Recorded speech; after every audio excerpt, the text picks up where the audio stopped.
Hi guys. Tonight we drift north, far north into the biting air of a sea that once broke lesser men. The sky is pale as bone, and your breath turns to frost before you finish exhaling.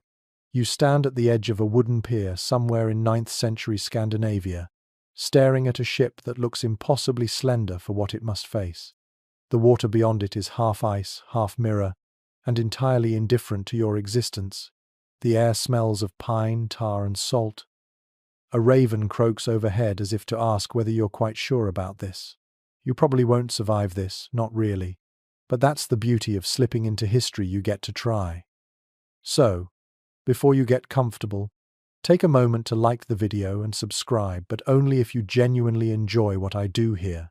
Let me know in the comments where you're listening from, and what time it is for you right now. Now, dim the lights, and step onto the longship. The planks sigh under your boots, sticky with pitch that glistens like black ice. Around you, men in cloaks of wool and fur move with quiet precision, coiling ropes, checking the carved oars that will soon pull against freezing waves. Someone laughs a deep, easy sound, but it's quickly swallowed by the moan of the wind. You feel it instantly, the cold that isn't just weather but personality. It crawls into seams, nips at eyelids, probes the gaps between thoughts. Yet the crew barely notice. To them, this sea is not enemy but stage. Their faces are red and raw, their eyes narrowed to slits against the glare. They've done this before many times, and they will do it again. You, on the other hand, pull your cloak tighter, wondering what kind of madness drove anyone to choose this life. The sail unfurls a great woolen rectangle stained with the memory of salt. It snaps once, twice, then catches the wind. The ship shudders, slides free of the ice crusting the shore, and begins to move. Beneath your feet, the hull hums with energy. Vikings called their ships the serpent of the sea, and you understand why. It feels alive, sinuous, aware. The prow's carved dragon head glowers at the horizon as if daring the gods to interfere. The first splash of icy spray hits your face. It burns. You lick your lips and taste salt, wood smoke, and the faint iron tang of blood someone's cracked lip, maybe your own. The sailors laugh at your flinch. They've trained their bodies to accept what nature gives. Wool against skin, fat in their bellies, belief in their hearts. You are among people who carved warmth from the cold itself. It's easy to romanticize them, the heroic explorers, the fearless raiders, but out here, with the temperature plummeting and the sea hissing through gaps in the planks, heroism feels more like stubbornness. Each man and woman aboard has memorized a dance of survival. How to keep toes from blackening, how to sleep sitting up without freezing, how to eat just enough to stay sharp. They know which wood burns slowest, which animals' hides shed water best, and which gods to flatter when the waves grow teeth. One mainstream historical fact: archaeologists have found that these longships were built with overlapping oak planks, called clinker-built hulls, which flexed with the sea instead of fighting it. That flexibility made them astonishingly durable enough to cross the North Atlantic centuries before Columbus ever dreamed of sailing west. You lean over the side. The water below is a swirling black glass, dotted with chunks of ice. It looks soft, almost silky, until you imagine what it would feel like on your skin. There's a reason the sagas spoke of men turned blue before dawn. Yet the Vikings thrived here. They learned to read not just the weather but the moods of their environment, the sudden silence before a squall, the way a gull's cry changes pitch before snow. Historians still argue whether they inherited these instincts from generations of coastal farmers or developed them through sheer necessity. A quirky tidbit: some sagas mention sailors carrying small, enchanted stones, sunstones that could find the sun's position even through fog or cloud. Scientists now think they may have used Iceland spar, a crystal that polarizes light and indeed helps locate the hidden Sunday. You imagine a bearded navigator squinting through his translucent talisman, finding direction in what seems chaos. As the ship slides further into open water, the wind deepens. It whistles between the oars, ruffles the fur collars, and tugs at your hood like a mischievous child. The rhythm of rowing begins. Slow, steady, hypnotic. Wood creaks, muscles groan. The men hum to keep time. Low chants that blend with the slap of waves, until it sounds like the sea itself is singing. You glance back toward shore, now just a thin white line on the horizon. There's no turning back, not until landfall somewhere unknown. You imagine nights under shifting stars, frost hardening the ropes, breath forming ghostly shapes above sleeping bodies. You imagine what it must feel like to wake to snow crusting your beard, to see your shipmates smiling through it as though frost were no more troublesome than morning dew. The Viking idea of endurance wasn't bravado, it was routine. To them, cold was simply a condition of life, like hunger or wind. A child in a coastal village learned early: never let wool stay wet. Always share warmth with your companions. Keep your axe dry and your faith drier. This was social knowledge passed mouth to ear, generation to generation, until it became reflex. And yet, for all their toughness, they weren't immune to awe. Sometimes, when the aurora rippled above like serpents of green fire, they paused mid-voyage just to stare. You can almost hear the whisper, "The gods are dancing tonight." You feel the same shiver not from cold now, but from the smallness of being human beneath something so vast. The night closes in. Somewhere ahead lies a horizon you cannot see, only sense. The crew ties down the sail, stows the oars, and huddles close, the air alive with their quiet murmurs.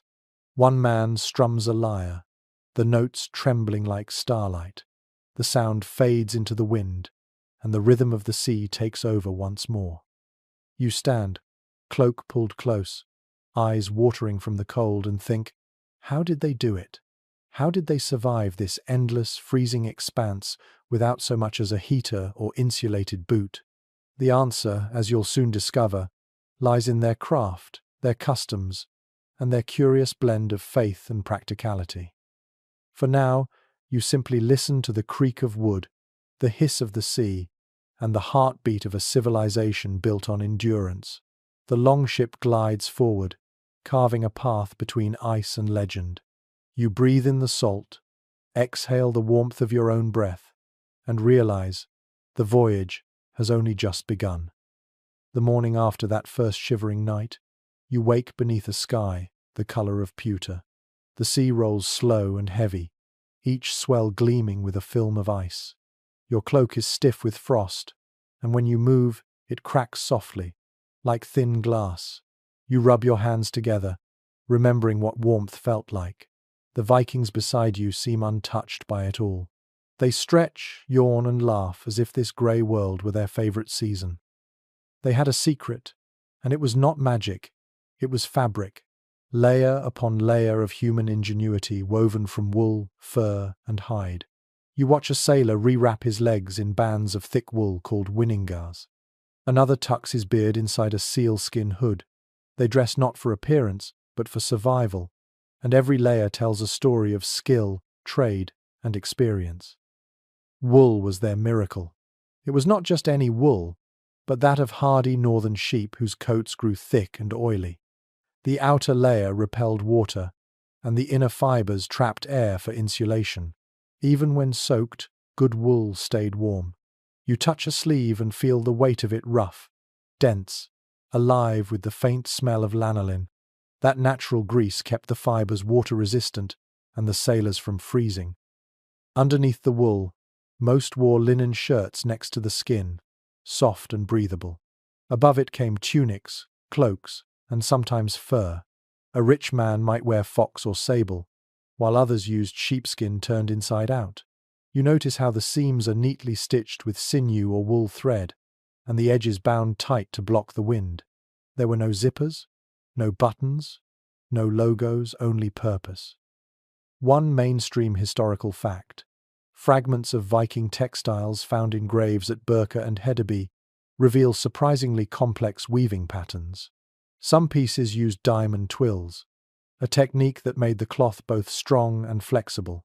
These were not crude furs thrown over shoulders, but carefully crafted garments made by skilled hands, often dyed with natural pigments that still faintly show after 1,000 years.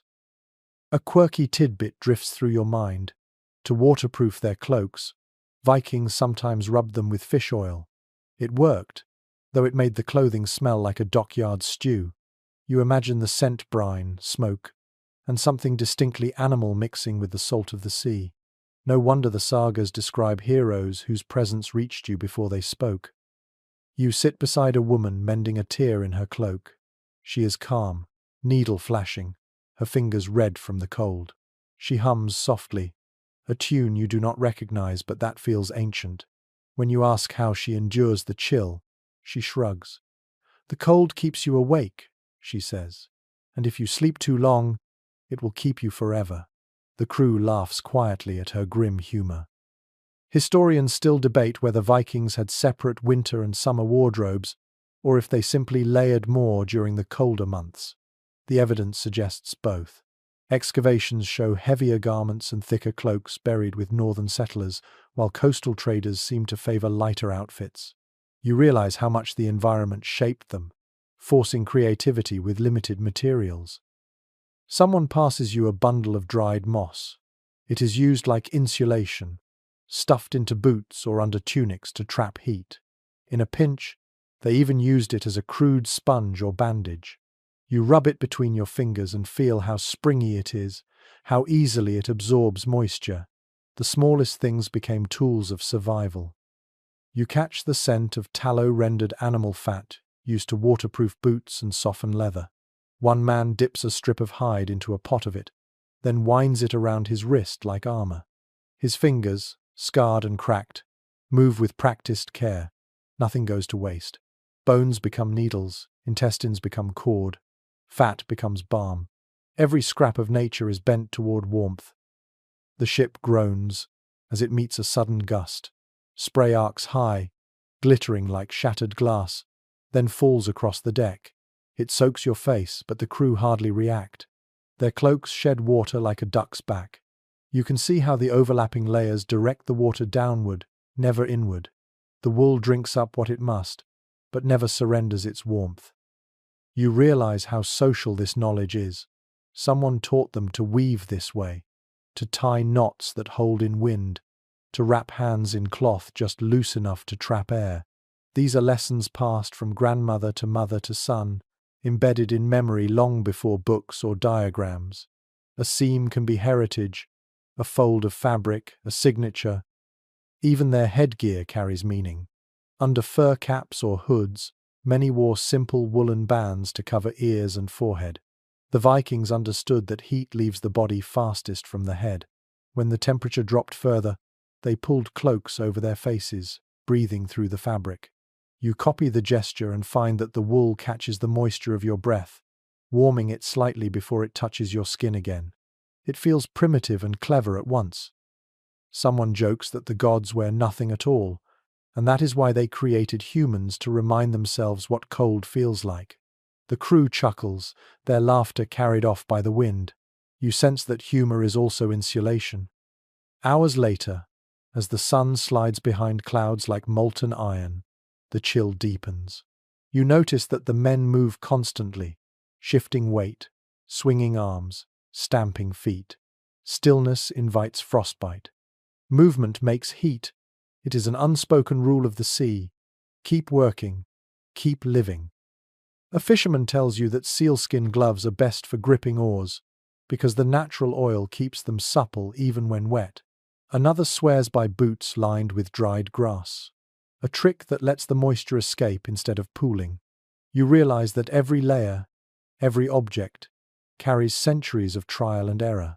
They have mastered warmth, not by fighting the cold, but by understanding it. You close your eyes for a moment and listen to the rhythm of the ship, the slap of waves, the creak of rope. The wool against your skin is rough but comforting, like the voice of an old friend. The smell of fur and smoke wraps around you, heavy and familiar. For the first time, the cold feels distant, almost respectful. You are learning what the Vikings knew. Warmth is not just heat. It is motion, craft, memory, and shared endurance. It is the knowledge that while the sea may bite, you can bite back in your own quiet way. The horizon darkens again. The crew pull their hoods tight and ready the oars. You feel the weight of the cloak on your shoulders and understand that it is not just clothing. It is armor, woven from the patience of a people who refuse to freeze. The sea is cruel in its calmness. The next day, when the wind dies and the ship drifts over water smooth as polished stone, you almost forget how cold it is. Then you touch the railing, and the wood bites back with a chill that seeps straight through your palm. Every surface here stores the cold like a memory. Yet somehow, the Vikings had ways to create warmth where none should exist. You follow a sailor toward the ship's center, where a small blackened pit sits between rows of shields. It is nothing grand, just a hollow lined with flat stones, each dark with soot. Beside it lies a pot, a few lumps of charcoal, and a skin of animal fat that gleams like amber. This, you realize, is their hearth, the heart of warmth aboard a ship made for ice. When conditions allowed, they lit small fires here, not blazing ones, but controlled embers surrounded by stones that absorbed heat. The stones stayed warm for hours, radiating gentle warmth into cold fingers and stiff faces. The sailors call it sea fire. Smoke rose through gaps in the planks or escaped through the open deck, and when the air grew too thick, they doused it and relied on stored heat alone. One mainstream historical fact is that Viking ships sometimes carried portable braziers, shallow iron boxes filled with coals. Archaeological finds in Denmark and Norway confirm their use. These devices provided just enough warmth for cooking or thawing limbs without risking the ship itself. Fire on wood was a dangerous friend, but a necessary one. A quirky tidbit follows as you watch. Some sagas mention sailors warming stones in fires on shore before departure, then wrapping them in hides and bringing them aboard. These stones release their heat slowly through the first freezing night. It seems a small comfort, but on a sea like this, small comforts can mean survival. Historians still argue whether crews actually slept near these hearths or avoided them for fear of sparks. The sagas give conflicting hints. Some describe shared warmth around embers. Others speak of smouldering ashes carefully tended through the night. You picture it both ways. The faint orange glow flickering over faces half hidden in steam and smoke. Someone hands you a strip of dried fish fried in animal fat. It tastes salty, rich, and faintly smoky. The fat coats your tongue and burns warmly down your throat. You realize that heat can live inside food too. These sailors carried barrels of tallow and seal fat, not just to eat but to burn. In a shallow lamp, a wick made of twisted linen would float on the surface, providing dim light and a hint of warmth. You crouch closer to the pit and feel the heat rising in faint pulses. It is not enough to chase the cold away, but it softens it, the way a candle softens darkness. Around you, men repair ropes and women patch sails. The air smells of pitch, smoke, and salt, a perfume of persistence. One man dips his hand in the fat skin and rubs a thin layer across his face. It glistens in the weak light. Keeps the wind from cutting, he explains. You mimic him, and the sensation surprises you. The fat forms a barrier, greasy but effective, sealing your skin against the air. The Vikings did this often, coating hands, cheeks, and even nostrils to prevent frostbite. You can almost feel your pores sigh in relief. There is a rhythm to their survival. Fire warms the stones. Stones warm the people. The people work to keep the fire alive. In that cycle lies a kind of faith, not in gods this time, but in materials. Heat is precious currency, traded carefully between man, rock, and air. As you look around, you notice how the crew arrange themselves. The youngest cluster nearest the hearth, while veterans lean against the outer planks, trusting their layers of wool and experience. They talk in low voices, sharing tales to pass the time. One speaks of a storm so fierce it tore the sail to ribbons and froze their beards solid.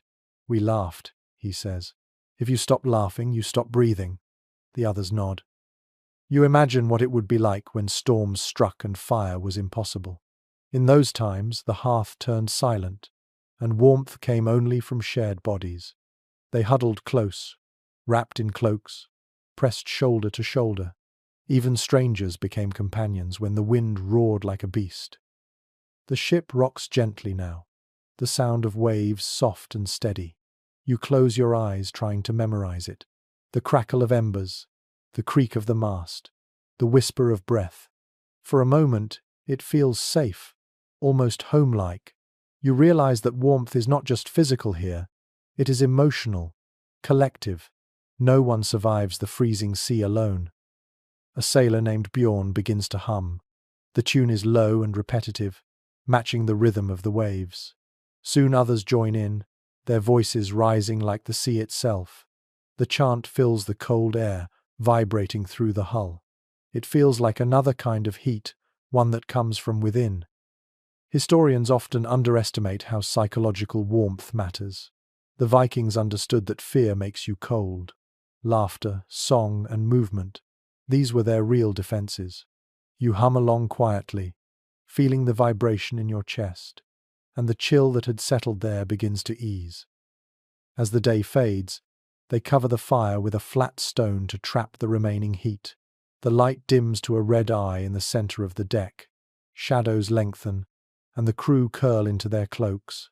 The smell of smoke clings to everything, even the sky. You sit with your back against a warm stone, your fingers thawing slowly. You realize how primitive this feels, and yet how ingenious. No heaters, no electricity, only knowledge and patience. The Vikings had turned their ship into a living organism, one that breathed smoke, fed on fat, and shared its warmth through every plank and body aboard.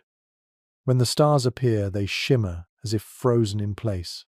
The sea mirrors them perfectly, and you cannot tell where sky ends or water begins. Your reflection looks back at you, ghostly and pale, wrapped in fur and firelight. The night deepens. The hearth's last glow fades to ash. You pull your cloak tight, knowing that tomorrow will bring more cold, more wind, more lessons in endurance. But for now, you feel a strange peace. The Vikings did not just fight the cold. They learned to live alongside it, to draw from it a kind of quiet strength. You close your eyes, listening to the sea breathe under you, and imagine the heat still pulsing in the stones. The ship drifts on, carrying its tiny pocket of warmth through an endless field of ice. The morning begins with a hard wind and a sour smell of salt and sweat. You are learning that life aboard this ship is not only about surviving the cold, but also surviving each other. The sea leaves little room for comfort or modesty. When the wind freezes the water in your hair and salt crusts your clothes, you begin to understand that hygiene is a luxury, not a habit. The Vikings knew this truth well. They did not have soap as you know it, nor any privacy to wash in. Instead, they relied on the sea itself. You watch as one sailor dips a rag into icy water and wipes his face without flinching. His skin turns red, his expression calm, as if the cold stings him awake. Salt water was their mirror, their medicine, and their cleanser. Archaeological evidence shows that combs and tweezers were common grave goods in Viking burials. These were made of bone, antler, or ivory, and suggest that grooming still mattered even amid grime.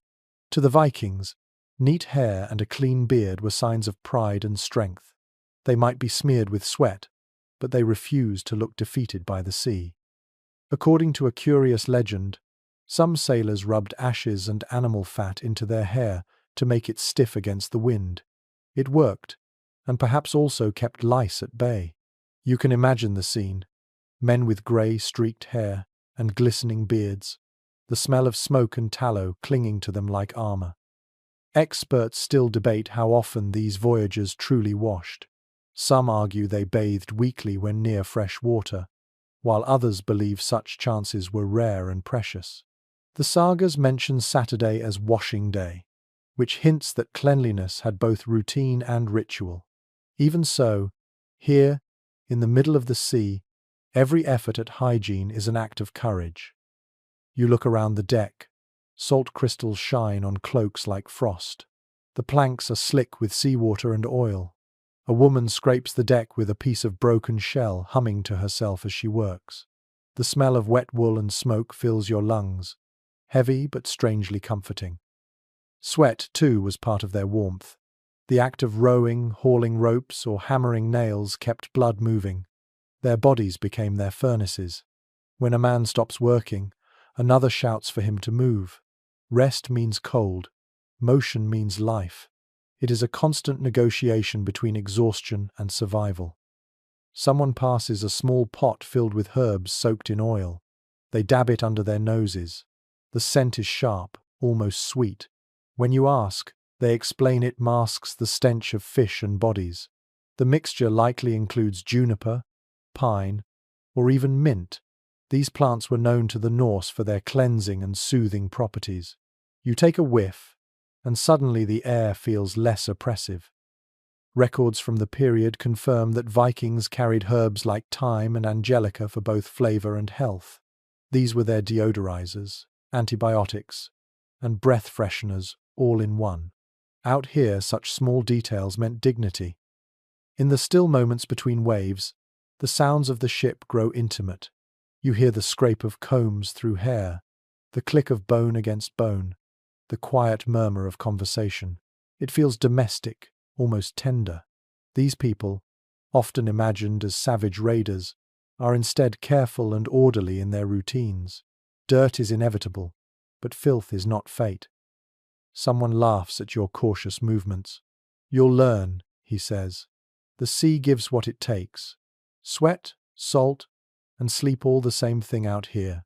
His grin shows a gap where two teeth once were. You smile back, realizing that humor again is survival. As the day stretches on, the smell of bodies grows stronger, then strangely disappears as your senses adapt. You feel your own skin roughen, your hair stiffen, your lips split at the corners. The sea is remaking you into one of them. You have learned not to flinch at the grime, nor to seek comfort where none exists. No one fully agrees how they endured such conditions for weeks. Some researchers claim the cold suppressed bacterial growth, keeping infection rare.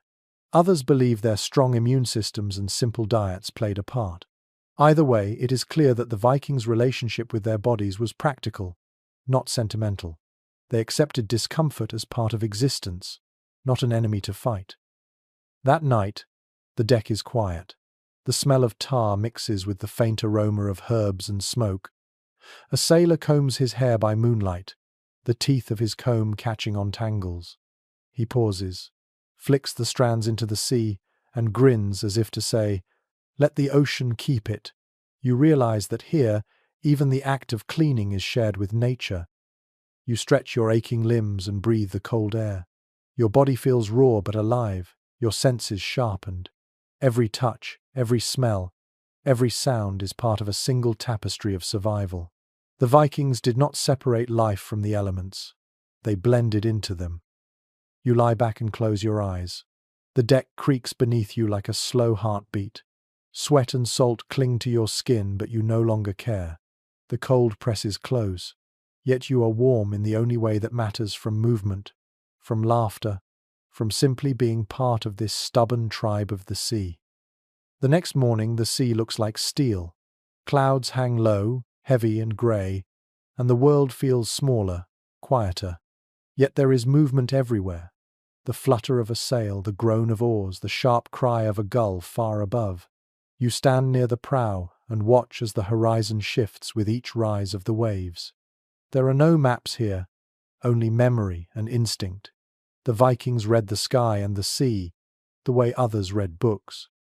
Archaeological evidence from ship burials and coastal settlements shows that these sailors carried few navigation tools, no compasses, no detailed charts. Instead, they relied on what nature offered: the direction of the wind, the pattern of waves, and the flight paths of birds. You try to imagine memorizing a world this way, not as lines and numbers, but as sensations. According to a strange story told in the sagas, one captain released a raven from a cage to find land. If the bird returned, they were still far from shore. If it flew ahead and never came back, they followed its path. The tale sounds simple, but it captures something true. The Vikings trusted their surroundings like a living guide. There is disagreement among researchers about how exactly they read the weather.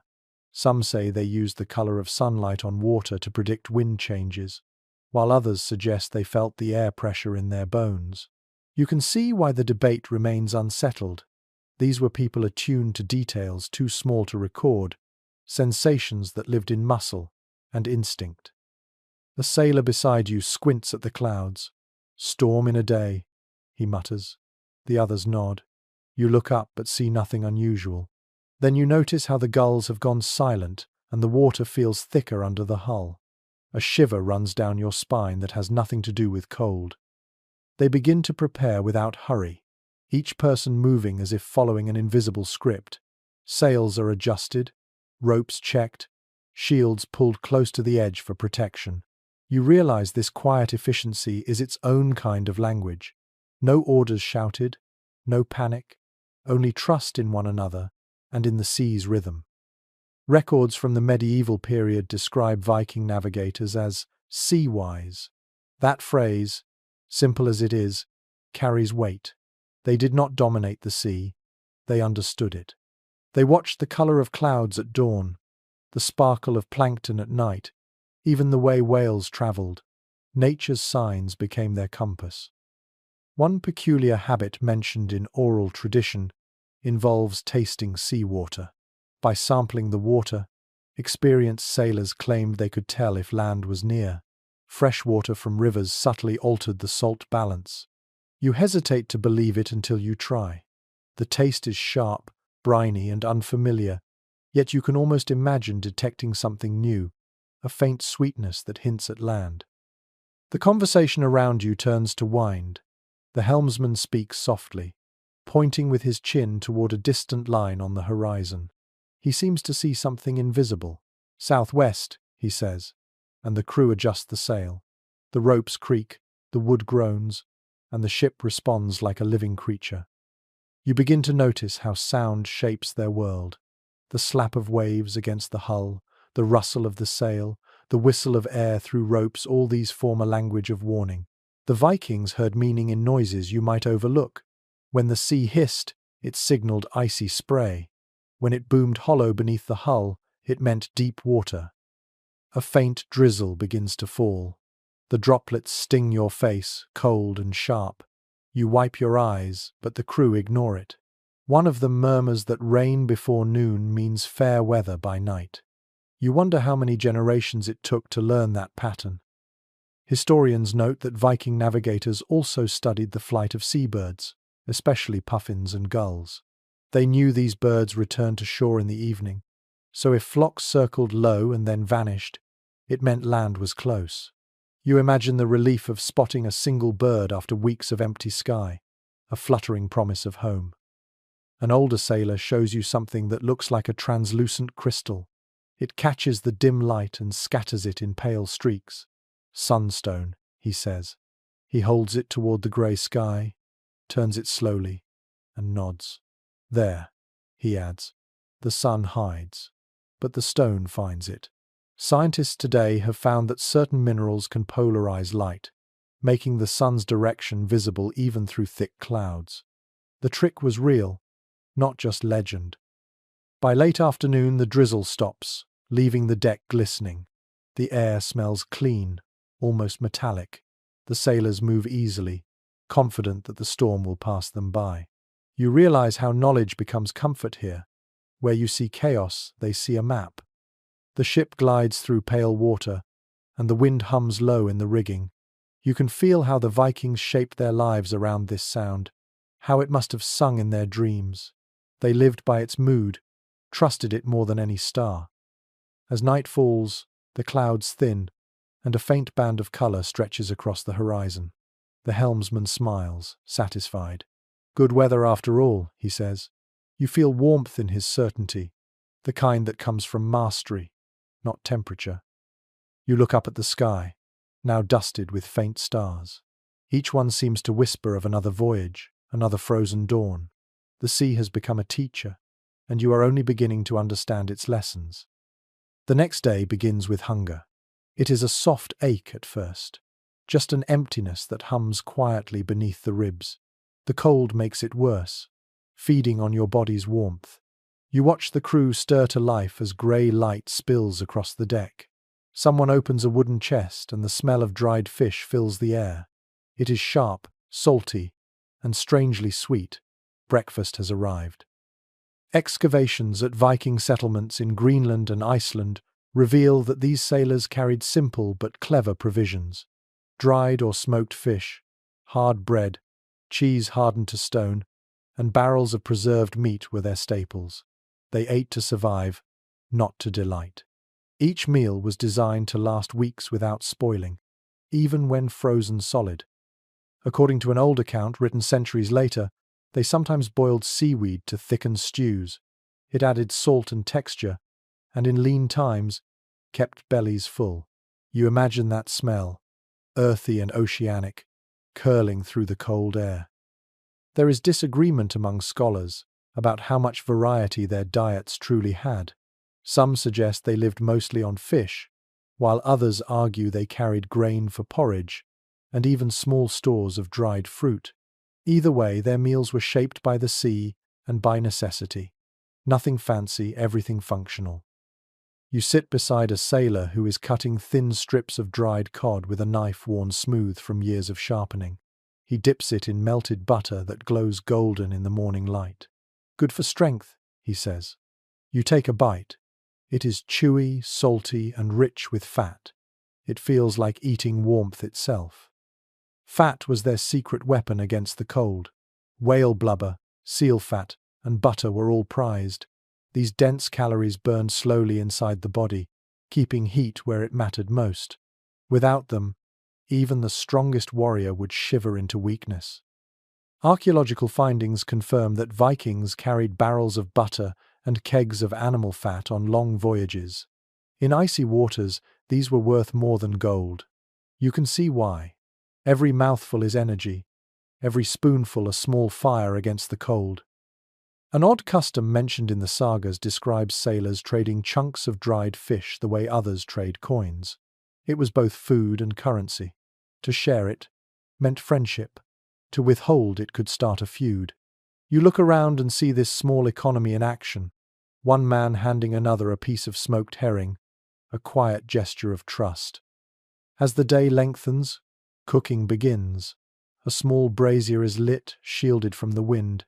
The cook adds dried meat, onions, and water into an iron pot. The smell rises slowly, smoky and comforting. Steam curls through the air, softening faces and voices alike. You realize how powerful food can be when the world is frozen around you. A woman ladles out broth into wooden bowls. The first sip burns your tongue, but you welcome the pain. The warmth spreads downward, slow and steady, reaching places the fire never could. It is nourishment, yes, but also reassurance. The Vikings carried no heaters, no blankets thick enough to fight the northern chill. Their warmth came from what they ate, what they believed, and who they were beside. Records from Iceland mention fermented shark, a delicacy born of desperation. Buried in sand for months, it transformed from poison to sustenance. The idea makes your stomach twist, yet you admire the ingenuity. When nothing grows and the sea is ice, survival demands invention. You watch the cook scrape the last bits from the pot, then pour in melted tallow to seal it against air. Even waste becomes resource. Every drop of fat, every crumb of bread matters. The crew joke that Odin himself blessed the butter, for without it, half of them would freeze before spring. Researchers remain divided on whether alcohol was regularly consumed at sea. Some argue that small barrels of ale or mead were carried for morale and hydration. Others think fresh water was more valuable. Whatever the truth, someone now uncorks a skin and passes it around. The liquid is warm, spiced with honey, and burns in your throat. The laughter that follows feels like another kind of heat. As the sun dips low, you see how food brings rhythm to their lives. Work stops for meals, conversation softens, and for a few minutes, the endless ocean seems far away. They eat, wipe their mouths, and smile. It is a simple ritual, but it binds them together as surely as rope binds the mast. The cold returns quickly once the last bowl is emptied. The brazier goes out, and breath becomes visible again. Yet something in you has shifted. You understand now that warmth is not always something you find outside yourself. Sometimes it grows within, sparked by nourishment, by gratitude, by the small fire of being alive. You lean against the side of the ship and look at the stars just beginning to appear. The taste of salt and butter lingers on your lips. Around you, the crew settles into quiet murmurs, their bellies full and spirits steady. You think of how these same stars once looked down on other voyages, other meals, other laughter shared over steaming pots. The wind sighs, the sea hums, and the ship glides forward. The warmth of the meal still glows in your chest, defying the chill. You close your eyes and listen to the faint clatter of bowls, the low hum of satisfaction, and the ancient rhythm of survival that has fed humankind since the first fire was lit. The days blur together now, a rhythm of wind, water, and waking cold. Each morning you open your eyes to a world that looks the same but feels slightly different. The air sharpens, the sky grows heavier, and your breath turns to silver mist. Survival here is not just a matter of strength, it is a battle of the mind. You begin to see it in their faces. The Vikings move with purpose, but behind their eyes lies something harder to define. It is focus, yes, but also calm. They have accepted the cold as part of existence. You realize that this acceptance is what separates them from others who would crumble beneath such frost. Historical writings and saga fragments suggest that Norse sailors trained themselves mentally for hardship from childhood. Winter was their teacher. Children learned to endure discomfort, to work in snow, to walk barefoot on frozen ground for brief moments, just to toughen skin and spirit. Pain was not punishment, but preparation. According to one old Norse poem, better to be burnt than frozen, for fire leaves ashes, but ice takes memory. The line lingers in your mind as you watch a man repair his oar with numb fingers. He hums softly, as if the task itself keeps him sane. There is still debate among historians about whether these people saw endurance as virtue or simple necessity. Some believe it was tied to their pagan beliefs, where suffering earned divine favor. Others think it was merely the logic of survival in a world that offered no mercy. Whatever the truth, you can feel it in their movements. Calm persistence, never complaint. You sit beside a young sailor whose face is pale with cold. He grins when you ask if he ever feels afraid. Fear wastes warmth, he says. You cannot tell if he is joking, but you understand him. Anxiety burns energy, and energy is life. Archaeological findings hint at the role of communal spirit in this endurance. Burial sites often contain pairs or groups of individuals, suggesting shared identity even in death. It reflects a worldview where personal survival was tied to the well-being of the group. Alone, one froze. Together, they endured. A curious practice mentioned in some sagas describes warriors deliberately sleeping without cloaks for a night before voyages, calling it the cold trial. It tested resolve and taught the body to adapt. You shiver at the thought, but you also admire the strange discipline. As night falls, you feel the weight of exhaustion. The mind begins to wander toward thoughts of home, of warm fires and soft beds. You imagine what homesickness must have meant to them, far from land for weeks. Perhaps they turned it into strength, imagining their families not as a comfort lost, but as a reason to keep rowing. The ship rocks gently, and the world fades into a blur of grey and blue. You close your eyes and listen to murmurs of conversation drifting through the cold air. Some tell stories of raids and kings, others recite verses from memory. The act of storytelling itself becomes a shield against despair. Written sources describe how poetry and song were vital to Viking culture. Reciting a saga was more than entertainment. It was identity reaffirmed. It reminded each listener who they were, even when the sea tried to erase them. You feel that truth now. Each word is warmth, each laugh a spark in the darkness. A man named Torvald begins to sing quietly. His voice is rough but steady, rising and falling with the rhythm of the waves. The song speaks of frost and fire, of ships lost and souls reborn. You cannot understand every word, yet the melody wraps around you like a blanket. There is uncertainty among modern researchers about whether such songs were spontaneous or memorized. Some think the verses changed with each voyage, reshaped by wind and memory. You like that idea?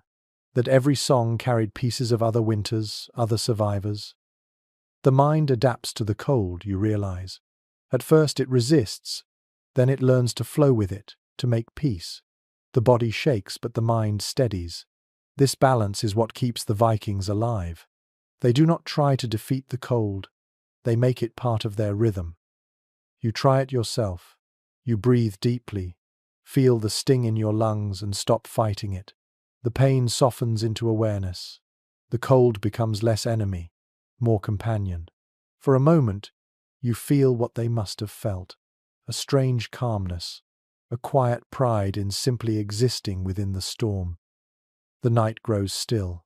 The only sound is the sigh of the wind and the slow creak of the hull. You lie back, cloak pulled tight, and watch frost form delicate veins across the wood. Your thoughts drift, slower now, softer. You realize that this is not misery. It is endurance turned to art. You remember the saying of an old sailor earlier that day, "Fire fades, but ice remembers." You think about what that means. Perhaps every frozen night, every bitter voyage, leaves its mark not only on the body, but on history itself. The cold preserves both flesh and memory. You close your eyes, feeling both fragile and eternal, carried forward by a ship of stubborn hearts and steady hands. The Viking mind is not warm, but it is alive, glowing quietly against the endless dark. The dawn breaks pale and trembling, a faint light spilling through mist so thick you can taste it.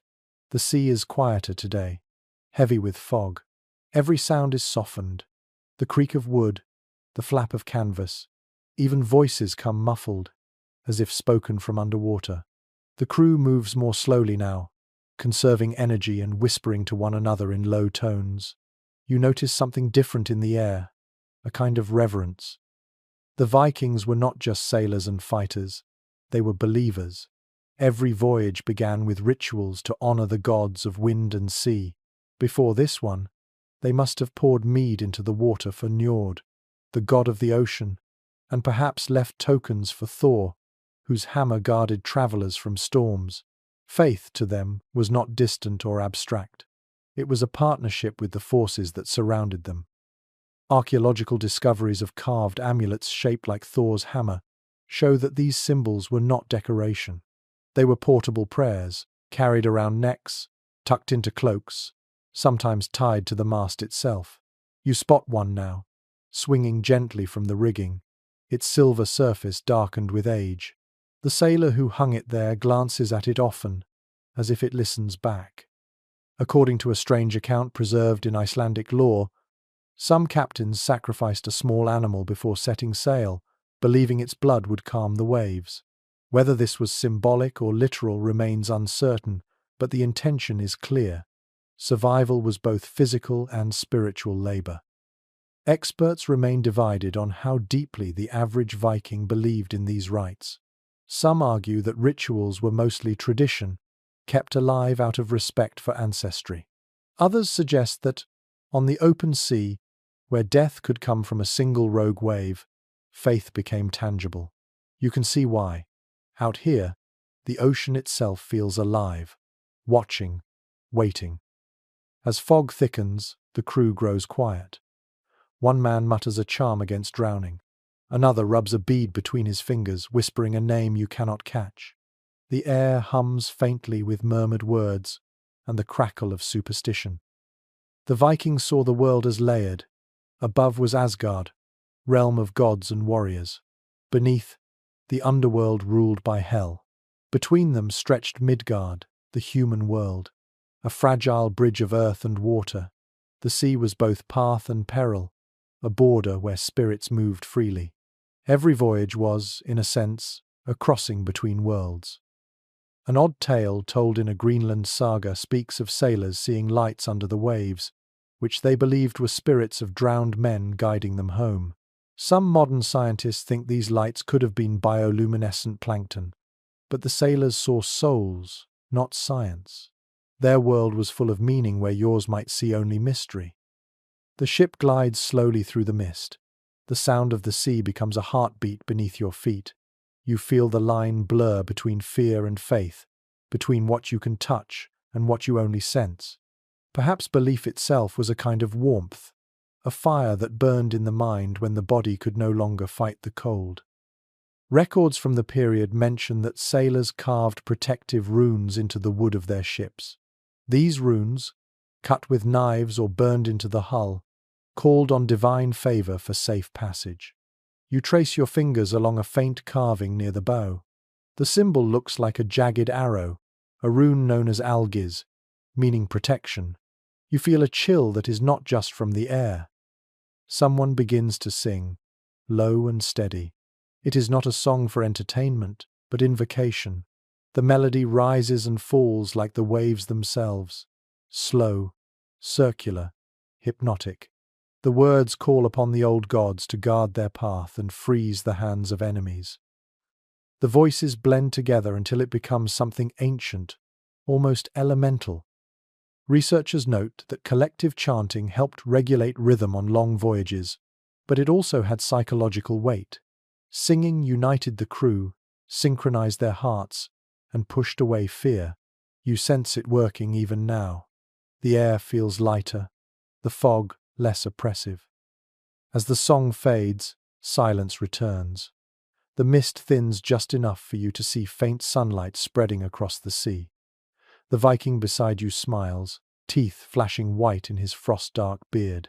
The gods are pleased, he says simply. You want to ask how he knows, but you already feel the same truth. The fear has lessened. The horizon has returned. A faint smell of smoke drifts up as they light a small lamp near the mast. Its flame flickers, fragile against the grey.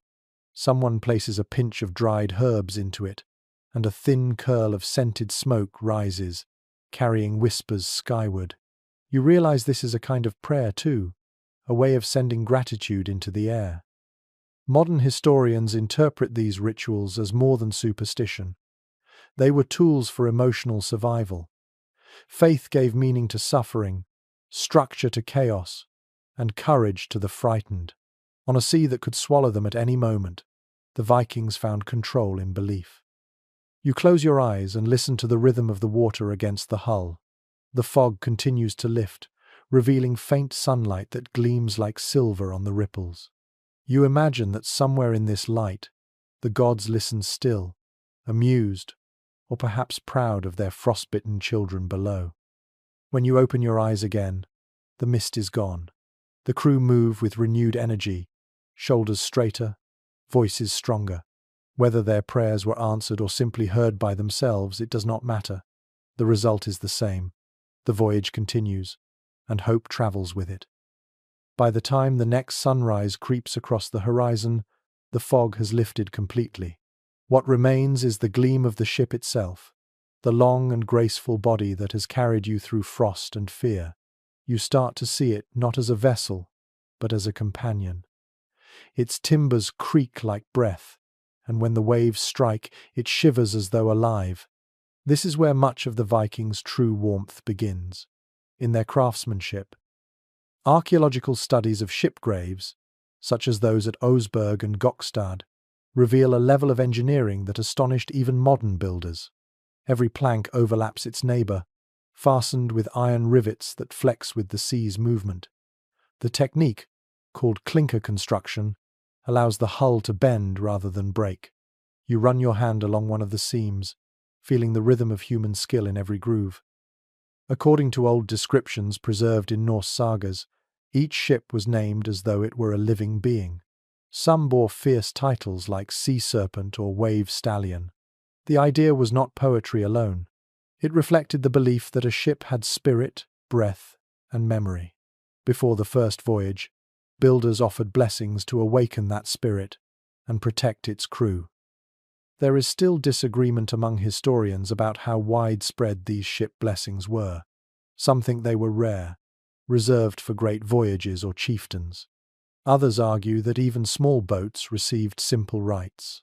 Whether grand or humble, each ship embodied years of collective knowledge shaped by survival. Excavations also suggest that builders selected wood with almost spiritual care: oak for the keel, pine for the planks, birch for small fittings. Each tree was chosen in winter when sap ran low, making the timber less likely to rot. The choice itself became part of the ship's soul. You imagine the scent of sawdust and resin in a snowy forest as hands shape destiny from living wood. One curious find near a fjord in Norway revealed traces of animal hair and tar mixed into the seams. Scholars think the Vikings used whatever they had to waterproof the hull, from sheep's wool to reindeer fat. The result was a flexible sealant that resisted both water and ice. The ship you stand on must carry that same scent: pine, tar, and faint musk. It is oddly comforting, like smoke on a winter night. A sailor beside you points to the carved prow, the dragon's head rising high and proud. Its eyes gleam faintly, polished by salt and time. "She watches," he says. You nod, knowing he means it. To him, the ship is not an object. It is guardian, home, and weapon, all at once. Contemporary accounts from distant cultures describe how Viking ships appeared terrifying on the horizon. The curved prow seemed alive, leaping through waves as if eager for battle. You can see how such craftsmanship would have struck awe into those who saw it for the first time. Yet from within, it feels tender, a creation of balance between strength and grace. An odd custom mentioned in old seafaring tales speaks of sailors whispering thanks to their ships after surviving storms. They would touch the hull and promise repairs or offerings once ashore. It was a conversation between maker and creation, gratitude carved in silence. You find yourself tempted to do the same, resting your hand on the warm wood as if it might hear. Researchers still puzzle over how the Vikings kept their ships from icing over. Some think they scraped frost with blades and oars, while others believe they coated the planks with oil before voyages. Either way, maintenance was constant. Each sailor was both warrior and caretaker, tending to the ship like family. You walk along the deck and notice how every feature is purposeful. The planks rise slightly toward the center to allow water to drain. The benches double as storage, hiding spare ropes and tools. Even the sail, thick with wool, traps pockets of air that soften the wind's assault. Every detail speaks of minds that knew the sea's cruelty and planned for mercy. When the wind picks up, the ship answers with a deep moan that vibrates through your feet.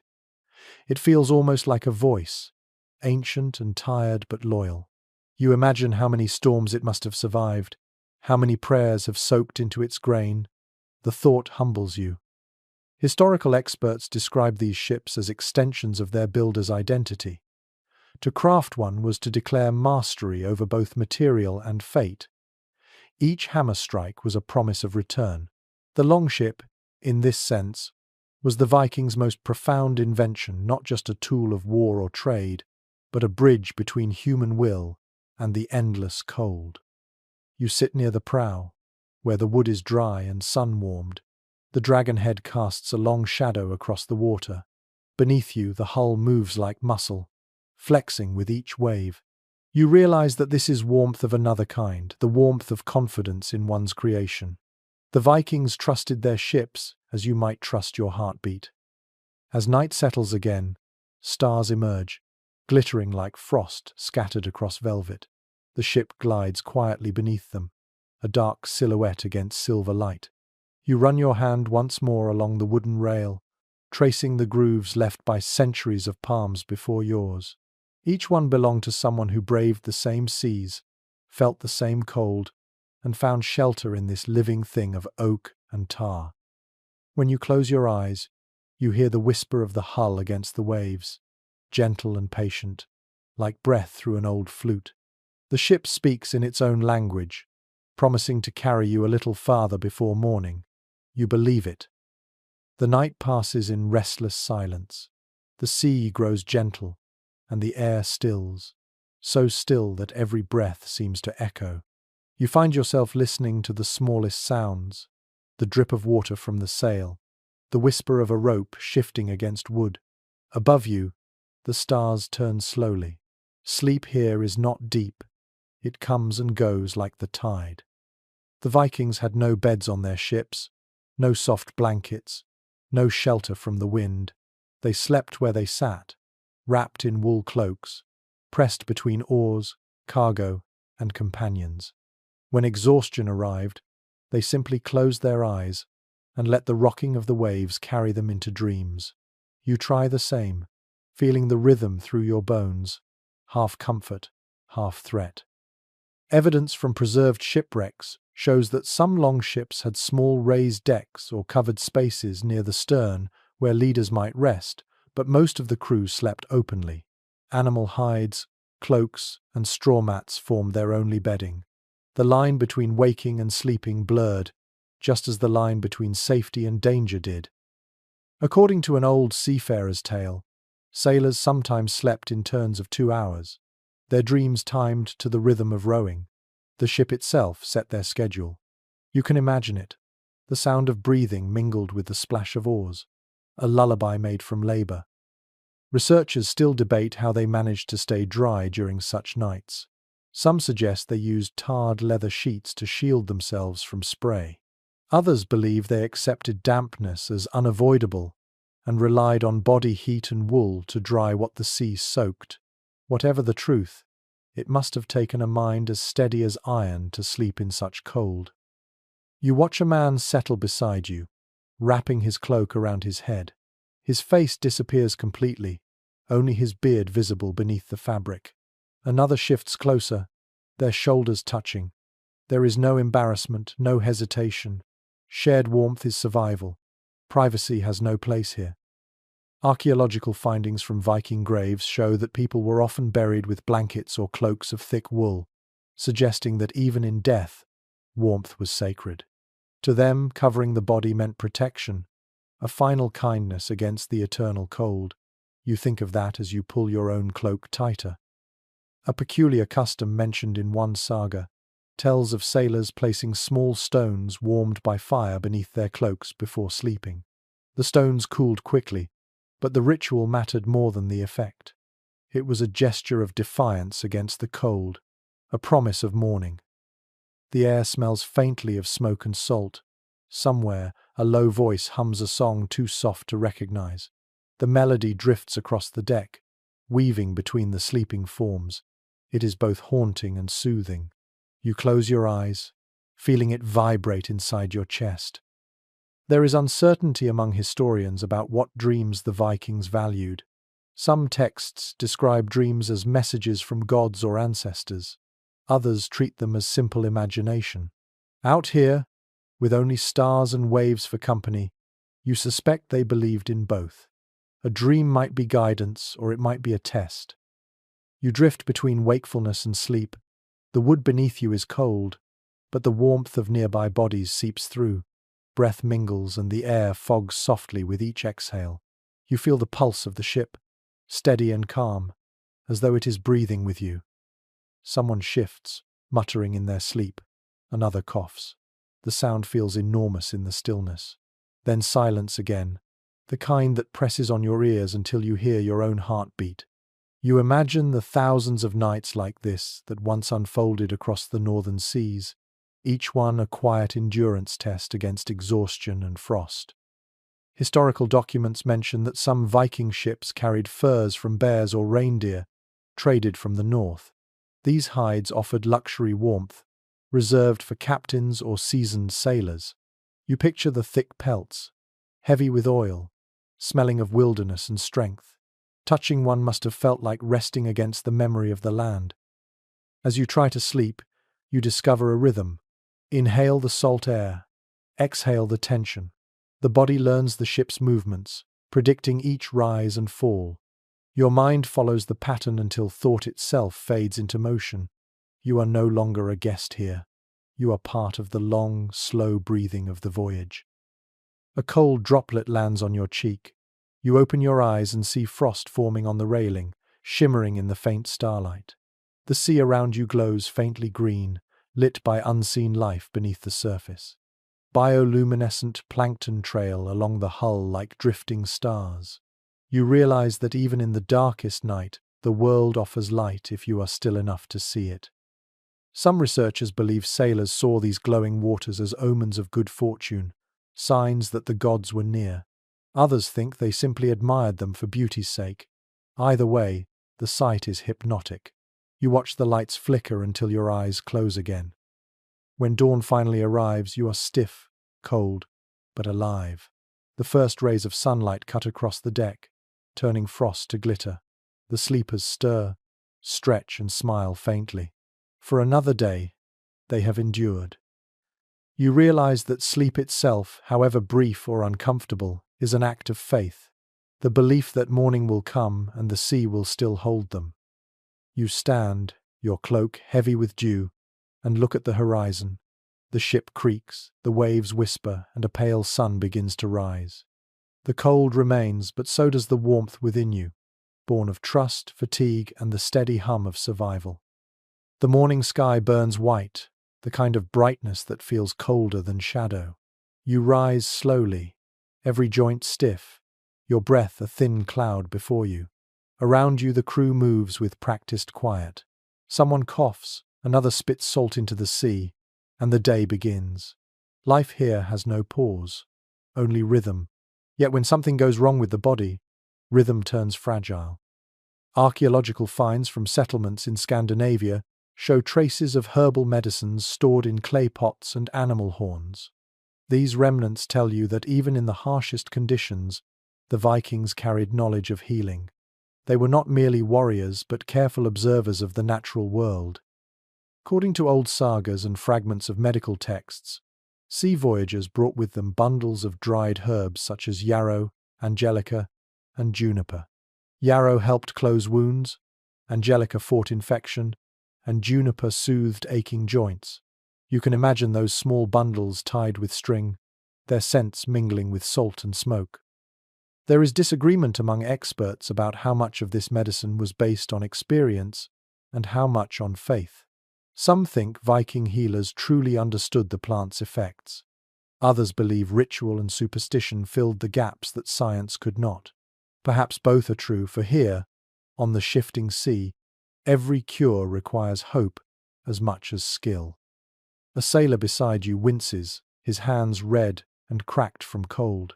Another woman takes a small jar from her belt and opens it. Inside lies a paste the color of honey. She dabs it on his skin. The smell is sharp and earthy, a mix of fat, ash, and crushed herbs. Boar fat keeps the frost out, she explains. You rub a little on your own fingers, and it stings before warming. Records from Iceland describe similar salves made from animal fat mixed with moss and resin. The fat sealed wounds and kept infection away, while the moss provided mild antiseptic power. The Vikings knew that healing was not luxury, it was strategy. A sick or injured sailor could mean disaster for the crew. One unusual practice mentioned in an early Norse poem describes placing cold stones on bruises to draw out the fire of pain. You smile at the thought of using ice to heal in a world already frozen. But the logic makes sense.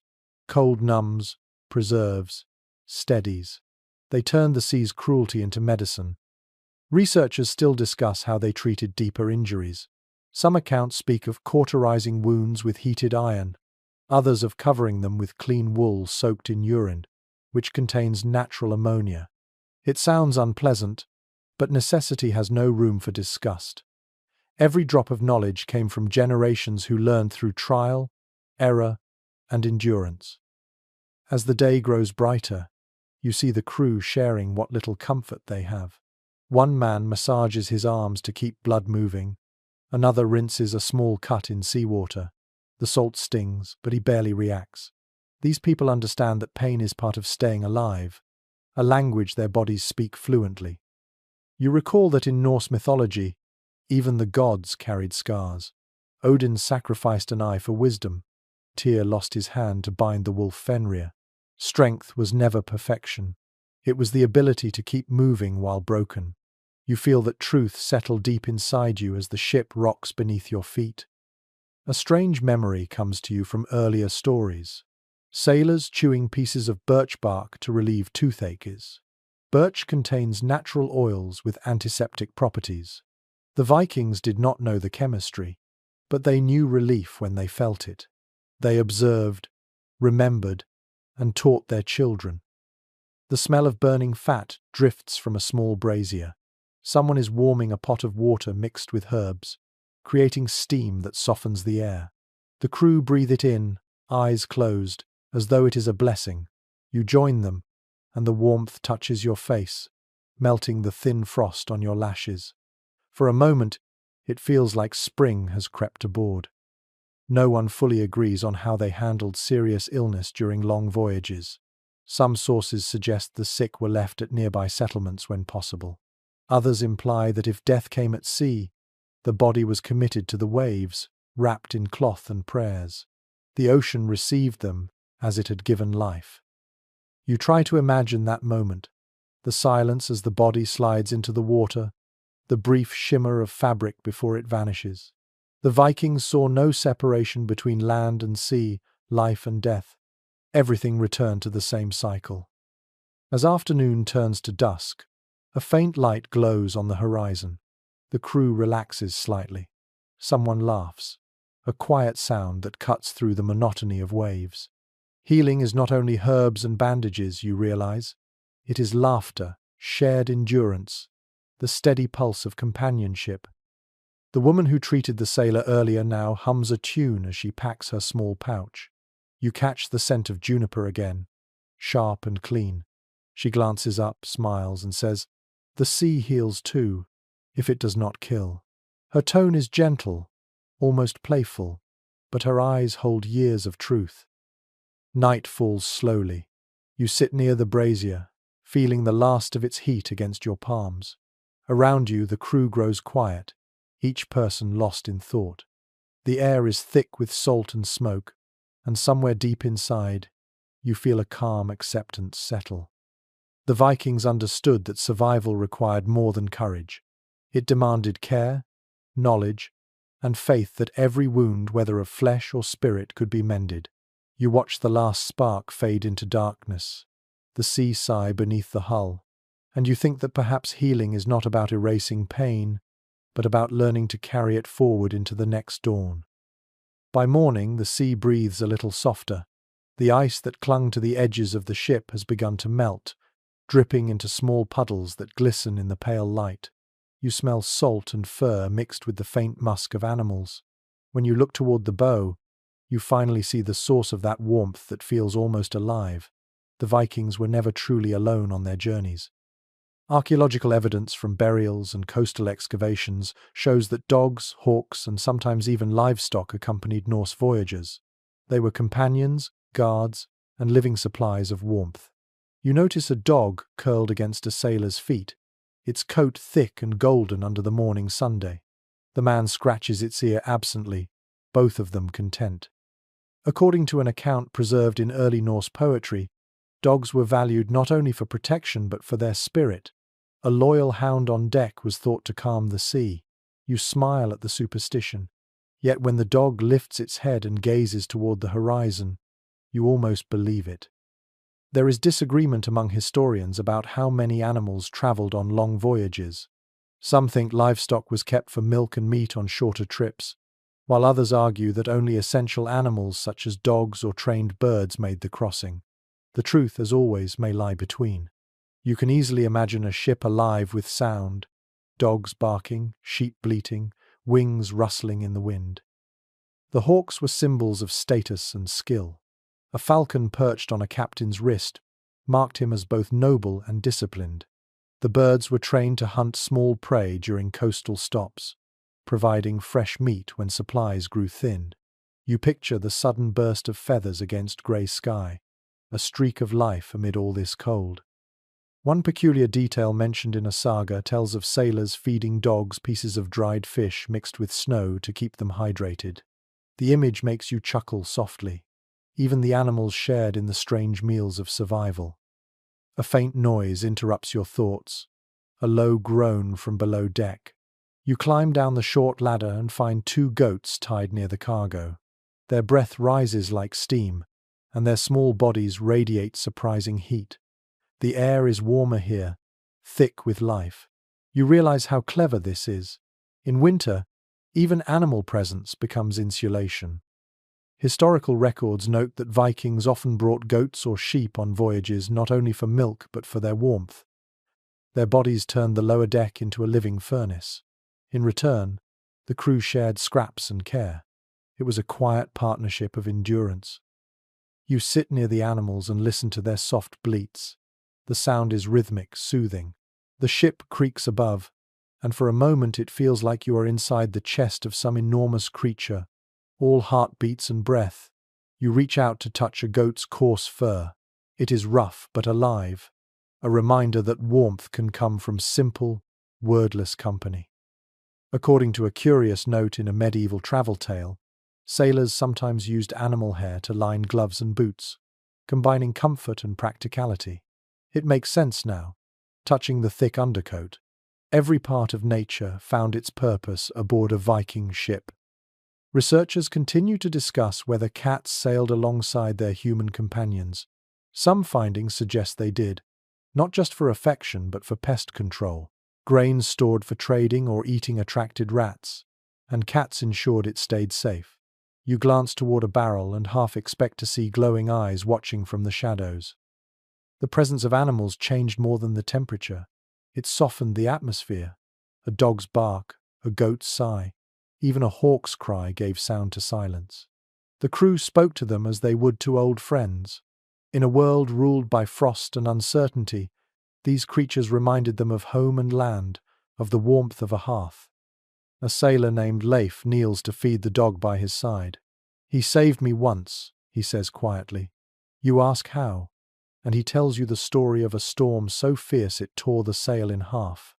The dog had barked moments before the first wave hit, giving them time to grab the ropes. Whether luck or instinct, it became legend. It strikes you how the Vikings' relationship with animals mirrors their relationship with the sea. Both are unpredictable, powerful, and deeply respected. They did not dominate these companions. They cooperated. You see it in every gesture, every touch between human and beast. An ancient charm recorded in Norse folklore calls on the spirits of wolves and bears to lend courage. Perhaps by sailing with dogs and hawks, they believed they carried fragments of those wild strengths with them. The connection between human and animal was not sentimental but spiritual, woven into the rhythm of life and survival. As the day fades, you hear laughter as the dog tumbles across the deck, chasing a piece of rope.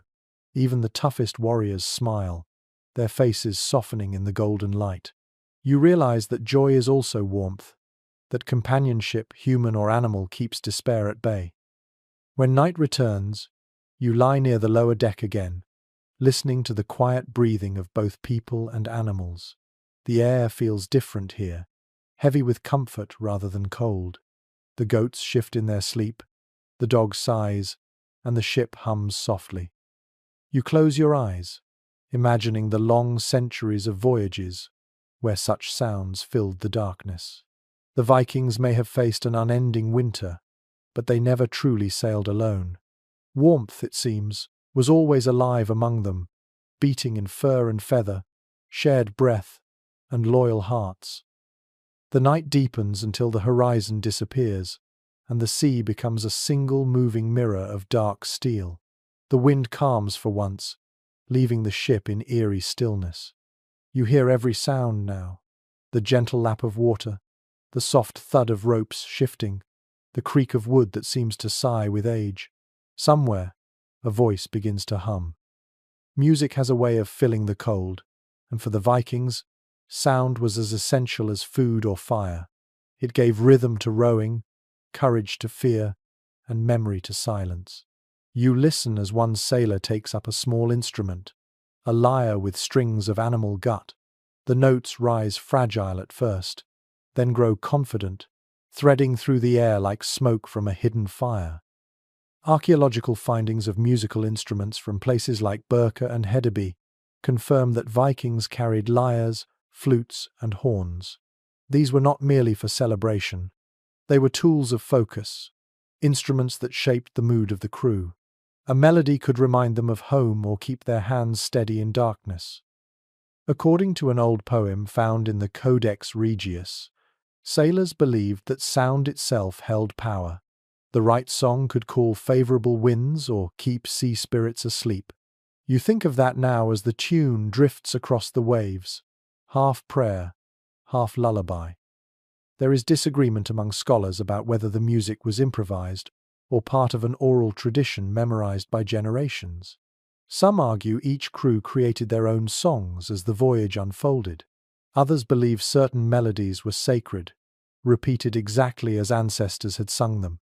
Either way, what matters is the act of singing itself, the defiance of sound against silence. The man playing the lyre closes his eyes, swaying slightly. Around him, the others begin to join in, their voices rough and low. They chant more than they sing, each tone vibrating like the heartbeat of the ship. You feel it through the planks beneath you, through the soles of your feet, through the pulse in your chest. Records from medieval travelers mention how Viking songs carried across the sea long before their ships appeared. Imagine standing on a foreign coast and hearing that haunting music on the wind, a sound that was neither threat nor welcome, only something larger than either. An unusual belief mentioned in northern folklore says that the sea could mimic human voices. Sailors claimed to hear the echoes of their own songs in the crash of waves, as if the ocean answered them. Scientists today would call it acoustics, but to those who sailed these waters, it was a reminder that the sea listened. As the music continues, you notice how the cold feels softer. Breath moves in rhythm with the melody, and your body begins to sway unconsciously. It is a kind of shared trance. The Vikings may not have had warmth in abundance, but they created harmony instead, and harmony can heat the soul.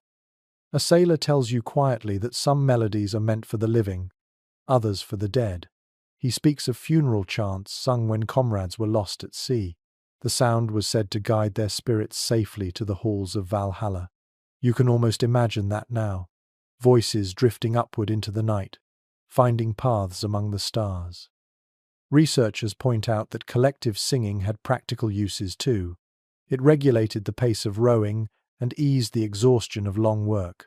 Each verse became a unit of time, every chorus a reminder that no one rowed alone. When the oars rose and fell together, the ship itself became an instrument. The air grows colder, and the song shifts.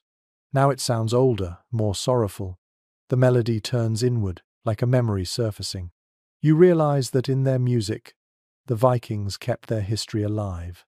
Each note carried stories of ancestors, lovers, battles, and storms long past. It was their way of making time move in circles rather than lines. A curious note from a 13th century chronicler describes Viking singers using the sea's rhythm to find pitch. They listened to the crash of waves and matched it, as though harmonizing with the world itself.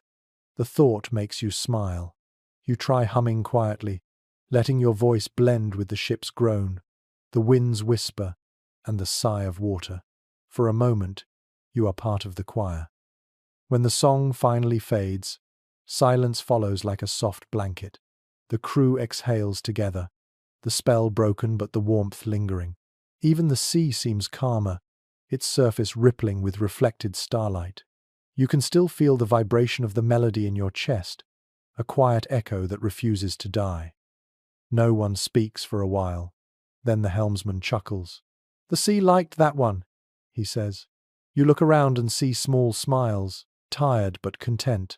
In this fragile world of frost and waves, laughter and music are the oldest forms of heat. As you lie back, the deck cold against your back, you replay the song in your mind. The notes drift between memory and imagination until they become the rhythm of your heartbeat. The Vikings understood something simple and eternal. Warmth begins where voices meet. Even now, centuries later, the sea keeps that echo, humming softly beneath the stars. Morning breaks with a thin pink glow on the horizon.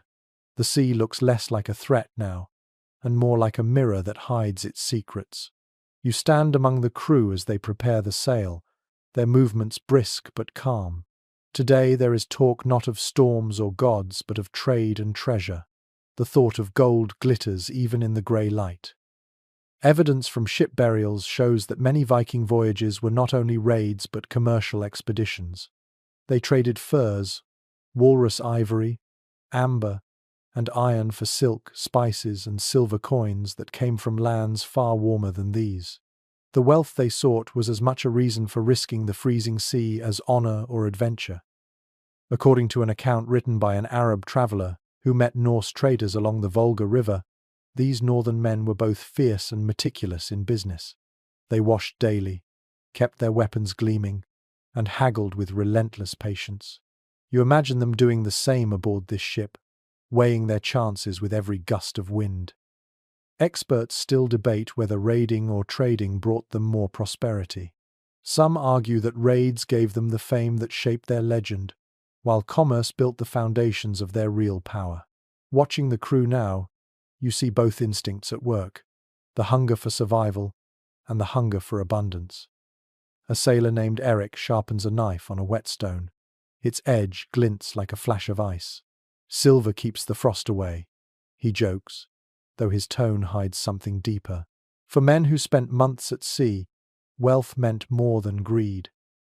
It meant security for their families, food through long winters, and status among their kin. Archaeological finds in Scandinavia reveal that coins from as far as Baghdad and Constantinople ended up buried in Viking soil.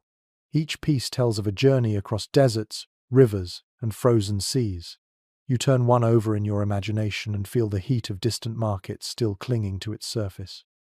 A curious legend describes sailors warming their hands over piles of silver before dividing them, claiming that treasure held the warmth of the lands it came from. It sounds fanciful, yet as sunlight touches a handful of coins someone displays now, they do seem to glow faintly. The crew gather to admire them, their faces soft with pride. The Vikings did not separate the practical from the sacred. Gold and silver were not only wealth, but symbols of divine favor. The sagas speak of Freya, god of fertility and abundance, whose blessings brought both harvest and trade. When the sea gave back riches, it was seen as proof that the gods approved. Records from monasteries raided in Britain mention how Norse warriors spared churches that offered food or ransom.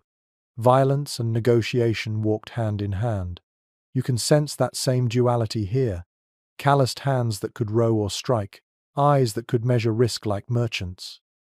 There is still uncertainty among historians about how Viking crews decided between raiding and trading when reaching foreign shores. Some sources suggest they judged by opportunity, others by mood or rumor. Perhaps the line between commerce and conquest was never fixed but shifted with the tide. You watch as the sailors count their goods: rolls of wool, polished bone, carved combs, and small bags of salt. Each item is simple yet precious, the kind of thing that could buy passage, friendship, or survival. They handle them with care, as if touching future promises. One man holds up a necklace of amber beads. The light catches it, and the beads glow like drops of frozen sunlight. Made from the tears of the sea, he says, repeating an old saying. You take one in your hand and feel its smoothness, its faint warmth. It seems to hold both memory and hope. Travelers from far-off lands once described the Vikings as both terrifying and charming. They could arrive with axes or with gifts, depending on how the wind blew. That duality runs deep in their nature, a reminder that survival was not just about strength, but about adaptation. The ship itself is a marketplace now. Voices rise as they barter with one another for amusement. A knife traded for fur, a cloak exchanged for a carved comb. The laughter feels light, almost domestic. You realize that this too is warmth, the warmth of trust, of trade, of knowing one's worth in the eyes of others. An old sailor speaks of the great trading town of Hedeby, where goods from the east met treasures from the west. You could smell the world there, he says with a wistful smile. You imagine the scent, tar, honey, spices, and sweat all mingling in the cold air. By evening, the talk of silver fades and the sea takes over again. The sail fills with wind, and the ship begins to move faster. You stand near the railing and think of the riches they chase. Gold may glitter, but it is the act of seeking it that keeps them alive, gives them purpose, and warms them through endless winter. The sun dips low, turning the water to bronze. You can almost see the reflections of distant cities shimmering on the waves, places these sailors dream of reaching. The air grows colder again, but your thoughts are filled with warmth that comes not from fire or fur, but from human ambition, the desire to create and to connect across impossible distances. The longship surges forward, carrying the hopes of every man and woman aboard. Behind them lies frost. Ahead, perhaps, lies fortune. Either way, the journey itself is the treasure, and tonight the sea glows with the promise of it. By the next sunrise, the sea lies quiet as if resting. The wind moves softly across the deck, stirring the ropes and the sleeping cloaks. You smell salt, wood, and something faintly sweet from the tar that seals the planks. The men and women aboard stir slowly, stretching, rubbing their eyes, their thoughts already drifting toward home.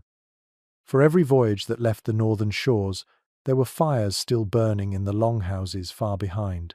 The women who stayed behind tended those fires, guarded them through the cold months, and waited for sails to return over the horizon. You picture them now, faces lit by the glow of the hearth, listening to the wind against the roof beams and wondering where their loved ones are drifting. Archaeological studies of settlements in Norway and Iceland reveal that women oversaw farms and estates while the men were at sea. They managed livestock, brewed ale, kept stores of grain, and decided which fields to plant. Their strength at home balanced the dangers of the sea. Without them, no voyage could have begun, and no sailor would have had a reason to return.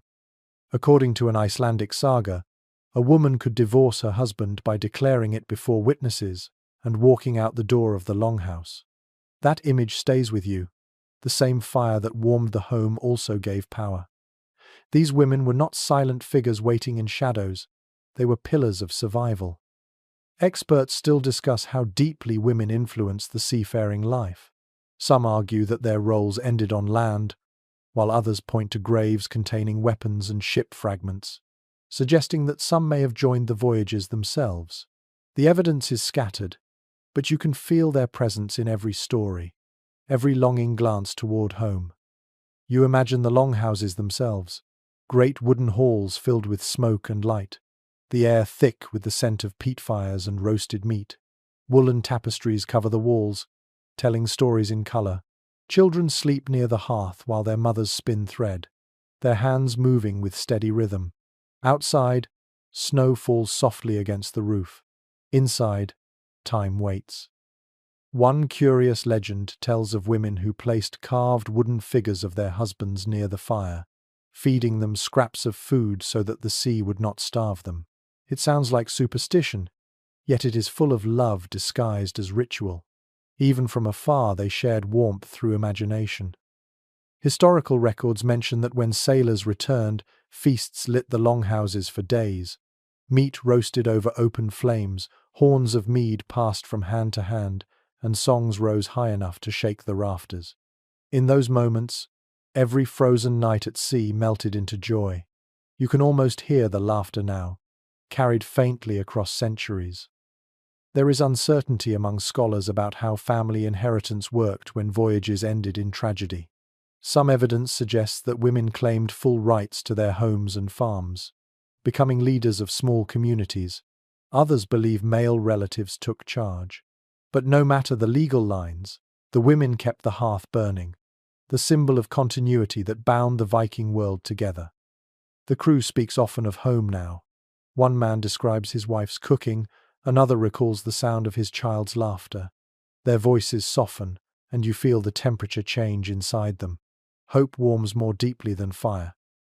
A young sailor shows you a pendant carved in the shape of a bird. "She made this," he says quietly. said it would fly me back. The edges are worn smooth from his touch. You see that in every token, every prayer, the idea of home lives stronger than the fear of death. The sagas often begin and end beside a hearth. Adventures are born from comfort, and they return to it in the end. Even now, you can feel that pull, the invisible thread tying every wandering heart to a place of warmth and waiting. According to travelers who visited Norse lands, the glow of longhouse fires could be seen from far across the fjords on winter nights. Those lights were more than household flames. They were beacons.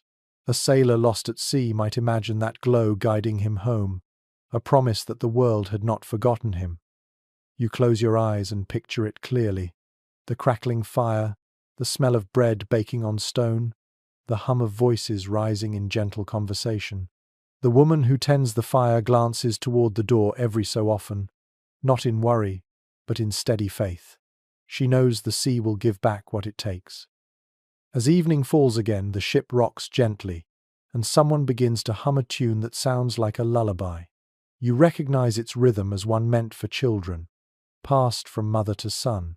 The melody feels like home itself, stitched into memory by generations. You realize that these fires waiting on shore, tended by patient hands, are part of what kept the Vikings alive in the frozen dark. Their journeys were driven not only by ambition but by longing. The sea tested their bodies, but memory of home warmed their souls. The wind shifts slightly, and the sail catches it with a sigh. Ahead lies more ocean, but somewhere beyond it burns a hearth that never truly goes out. You can almost feel its heat across the miles of ice and salt, a gentle reminder that every voyage is, at its heart, a journey toward belonging. The morning begins with laughter. You wake to the sound of dice clattering on wood, followed by a chorus of groans and cheers. The air smells of sea salt and smoke from the small brazier near the mast. For the first time in days, the mood aboard feels light. The cold still clings to everything, but the crew's spirits seem to burn brighter than any fire. Archaeological evidence from Viking settlements has revealed gaming pieces carved from bone, amber, and antler. These were more than toys. They were symbols of leisure and connection. You watch now as a group huddles around a small board scratched into the deck. The players lean close, breath fogging, their eyes sharp with focus. According to one old saga, sailors passed the time by playing Linefattical, a board game of kings and attackers. It taught strategy, patience, and calm under pressure. The game mirrors their world perfectly. One player guarding the center, surrounded by others closing in from all sides, each move a decision between risk and safety. You realize how much this reflects their life at sea. Experts still debate the exact rules of the game. The pieces found in graves differ from one region to another, suggesting many versions existed. Some scholars think it symbolized war. Others say it was a form of storytelling.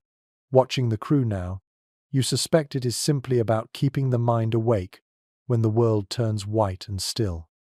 One sailor rolls a pair of dice carved from walrus bone. The click of them is crisp and satisfying. He laughs as he loses, shrugs, and takes a swig from a leather flask. It is not the loss that matters, but the noise, the movement, the proof that life continues even when the sea freezes around them. Written accounts from foreign visitors describe how Norsemen carried mead and ale on their ships whenever possible. Fermented honey and barley turned into warmth that glowed from the inside out. You can smell it now, sweet and heavy in the air. They pass the flask around, and when it reaches you, the liquid burns your throat before settling into comfort. A curious mention in the sagas speaks of sailors reciting riddles and poems to outwit one another during long nights. Losers had to row extra hours or surrender their portion of food. You smile at the thought. Even in hardship, they found ways to turn suffering into play.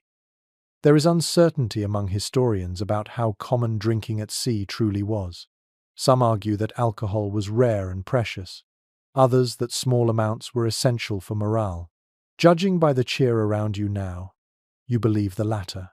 Every sip is a rebellion against the cold, a toast to endurance. Music joins the laughter. Someone strikes a rhythm against the side of the hull, and another claps along. Voices rise in playful songs that echo across the water. The lyrics are rough and mischievous, full of teasing about who snores loudest or who lost a game to a lucky throw. The laughter rolls like waves. Researchers note that humor was a central part of Viking resilience. In their culture, wit was as admired as courage. A sharp tongue could win arguments as surely as a sharp blade could win battles. You see that truth now in the sparkle of their eyes, in jokes shouted through chattering teeth. One sailor tries to balance a knife upright on a rolling barrel. The others cheer him on. When it falls, they groan dramatically, and someone starts singing a mock funeral tune. The deck fills with laughter so loud it shakes the rigging. For a moment, even the sea seems to pause and listen. Archaeological digs in Greenland have uncovered fragments of musical instruments and carved game boards found side by side. The discovery suggests that play and art traveled with them everywhere. They carried joy as carefully as they carried weapons. As daylight fades, the games slow, replaced by quiet conversation. Someone tells a story about a ghost ship that appears only to those who are already doomed. Another claims to have seen it once, glowing green on a foggy night. The crew listens, half skeptical, half enthralled. Storytelling and fear mingle like wind and water. A strange detail recorded in folklore says that laughter kept spirits away. Sailors would make noise after dark to stop ghosts from boarding. You look around now and realize that perhaps this is what they are doing instinctively, keeping darkness at a distance through joy. The flask passes again, lighter now. The crew's cheeks glow red, eyes bright, shoulders relaxed. For once, the sea feels almost kind. You sense that this is what survival really means here, not simply resisting the cold but creating moments where life feels bigger than it. The night deepens.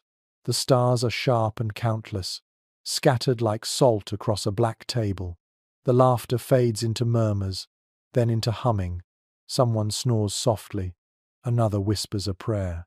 The ship rocks them all like a cradle, and you feel warmth not from fire or drink, but from the quiet company of people who know how to find joy at the edge of the world.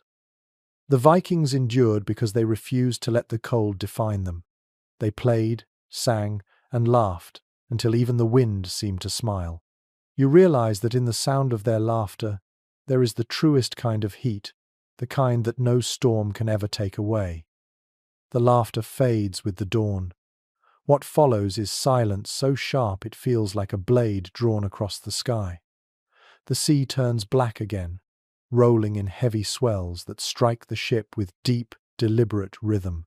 You wake to the sound of ropes groaning and feel the cold return like a predator that had only been pretending to sleep. Storms are part of the sea's language, and today it speaks loudly. The wind picks up first, pulling at the sail until it snaps taut. Spray flies in bursts, stinging your face, turning breath into mist. The crew move fast, securing the ropes, lowering the mast, tying down barrels. Every hand knows its task. Panic wastes energy, and out here, energy is life.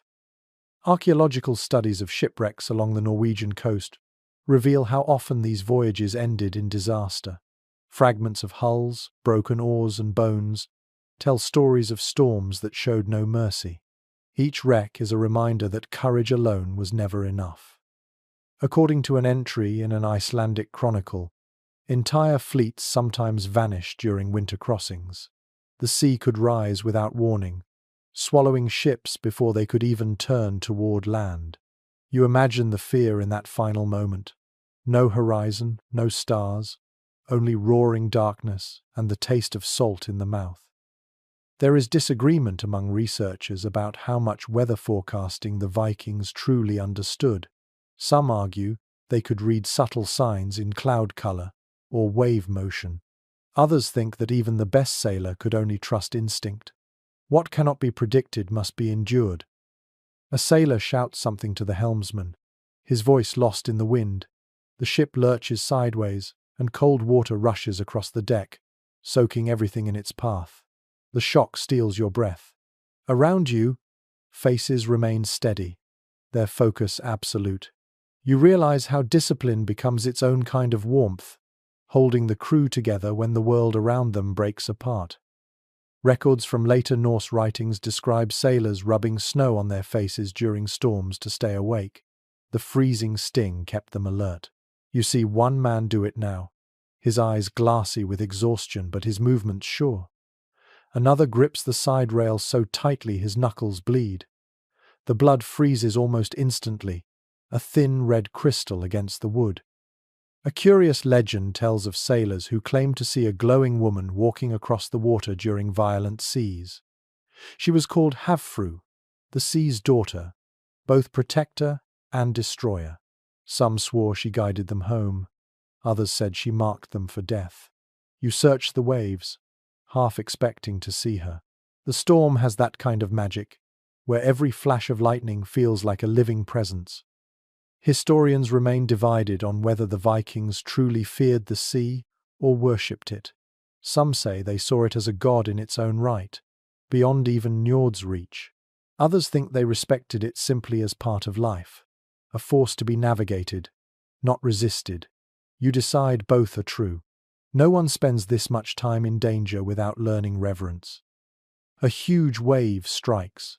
The ship tilts violently, throwing you against the railing. Cold water pours over you, biting through every layer of wool. The sound is deafening. Wind howling, wood cracking, voices shouting commands.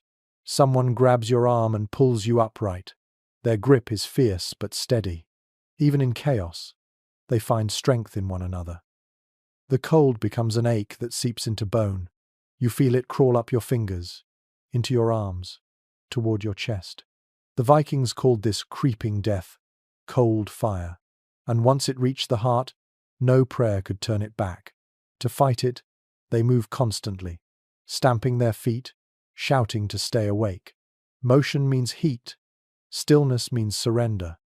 Historical accounts of ship burials often show personal items placed beside the dead combs, knives, drinking horns.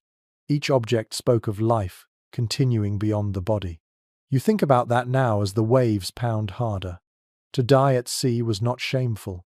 It was an extension of existence. The ocean was both grave and gate. Someone begins to chant above the wind, words you cannot understand but recognize as a prayer. The others join, their voices rising and falling in unison. The rhythm gives the storm shape, turns fear into movement. The ship stops feeling like a victim and becomes part of the storm's pulse. A strange report from a later monk describes Norse sailors laughing during tempests, mocking the thunder as if daring the gods to do worse. Watching these faces, now eyes narrow, mouths set in grim smiles, you see truth in it. Laughter, even defiant, becomes armor. Hours pass. The storm begins to lose its strength. The waves shrink from mountains to hills. The wind softens to a hiss. The crew slump where they stand, breathing hard. Frost coats their hair and beards, yet their eyes glow with relief. One man whispers thanks to the sea, another kisses the wet wood beneath his hand. Survival here feels like a miracle too ordinary to name. Researchers have suggested that surviving such ordeals shaped the Vikings' sense of destiny. They believed those who lived through the sea's wrath were chosen by fate, blessed by unseen hands. You understand why. The world feels newly sharpened, every heartbeat louder, every breath a gift. The sun breaks through at last, weak and pale, but enough to scatter diamonds of light across the wet deck. You look around and see the crew smiling in silence. No one cheers. They simply exist, alive in the quiet aftermath. The sea has tested them, and for now, released them. You wrap your cloak tighter, shivering.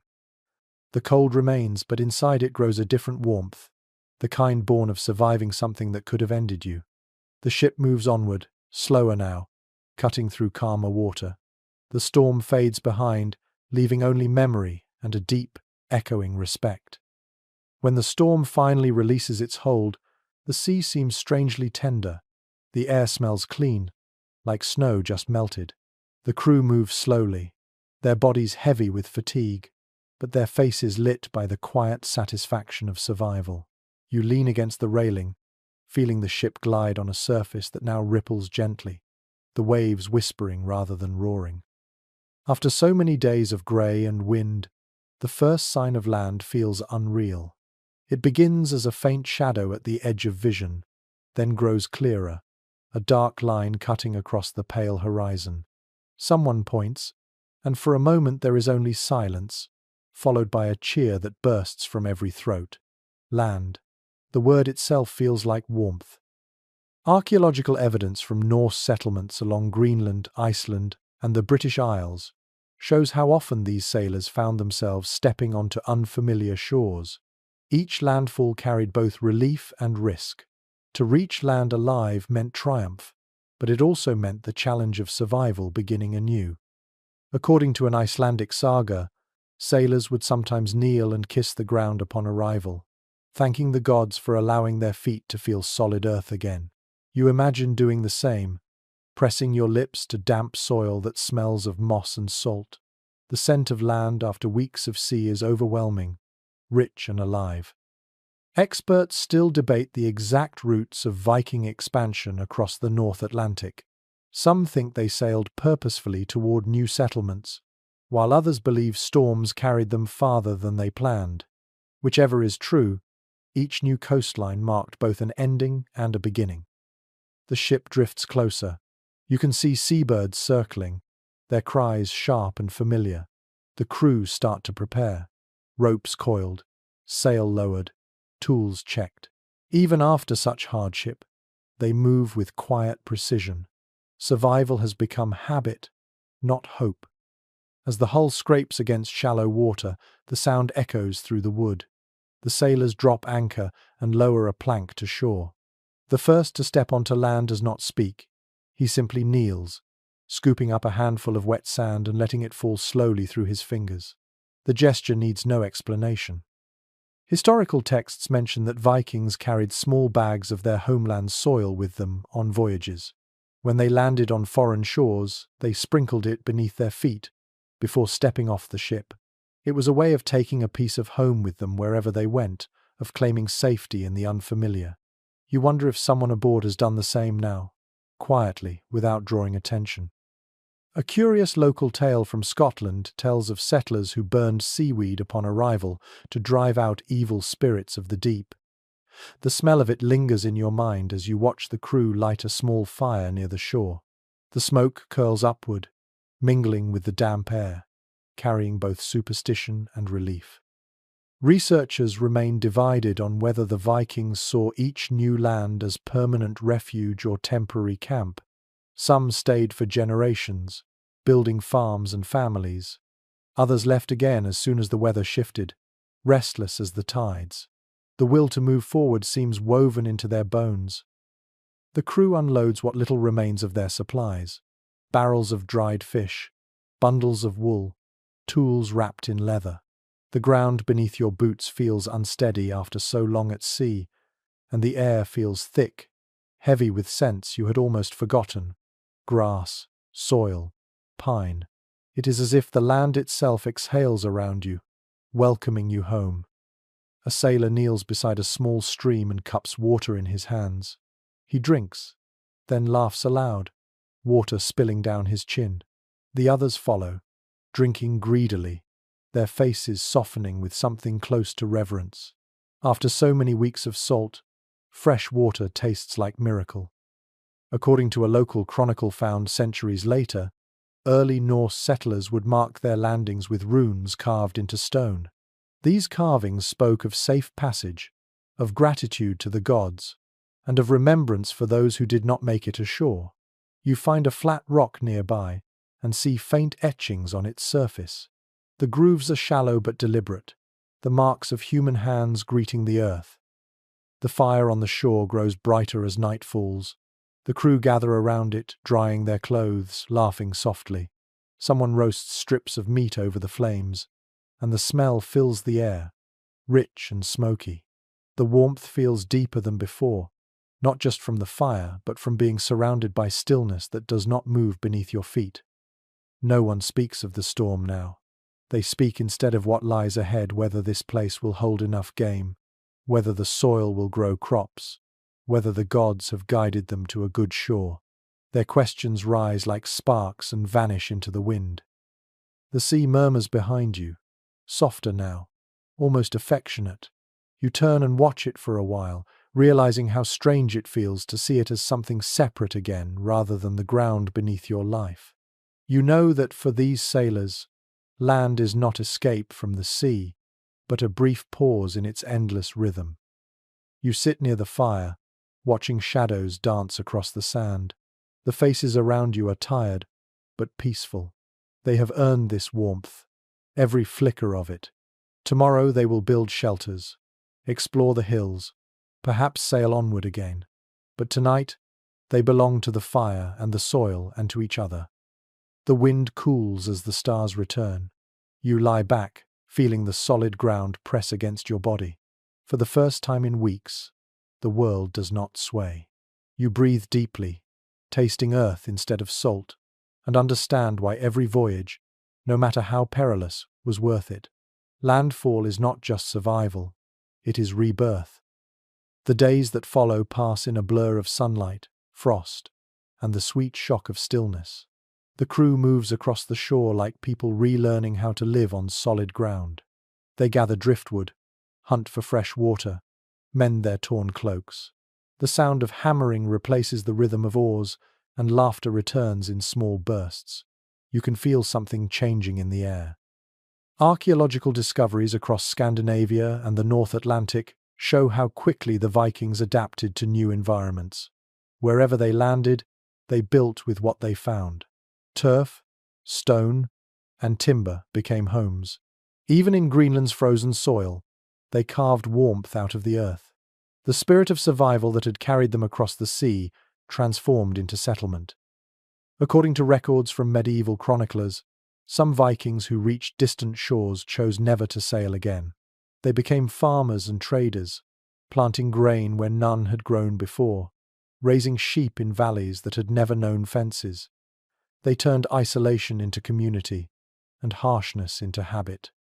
Scholars still debate what drove their expansion so far from home. Some claim hunger for land and wealth. Others say it was curiosity, the need to push against the edge of the world. Looking at these people now, you sense it was both. Exploration was their way of staying alive in spirit as much as in body.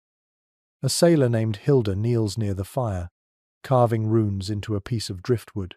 When you ask what she writes, she smiles faintly. "Names," she says. "So the land will remember us." You watch her knife trace the symbols, each stroke precise and patient. The Vikings believed that to carve a name was to plant it in time. Archaeological evidence of these rune carvings still dots the northern world. Some mark graves, others record trade, and a few simply bear phrases like "Eric was here." They are fragments of presence, the earliest graffiti of endurance. Even the cold could not erase them. A curious story told in later Icelandic lore speaks of settlers leaving a piece of bread or meat on a new land as an offering to unseen spirits. If animals touched it by morning, the place was safe. If not, they moved on. You picture that small act now, faith expressed through hunger and patience. Experts remain divided on how much of Viking resilience was built on faith versus practicality.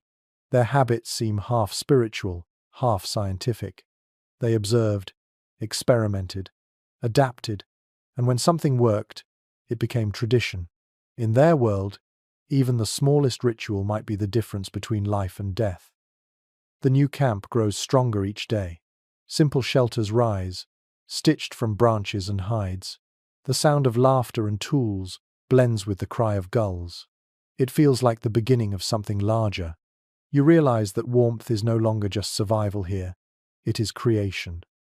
Records from later settlers describe how Viking houses were designed to trap heat. The walls were lined with turf, the hearth placed in the center, smoke venting through a narrow hole in the roof. Everyone slept close together on benches covered with fur. The home became both furnace and refuge. You watch them build such a hearth now.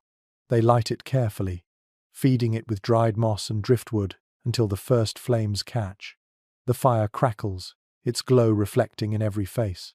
There is a kind of awe in their silence as they stare at it, as though the light were sacred.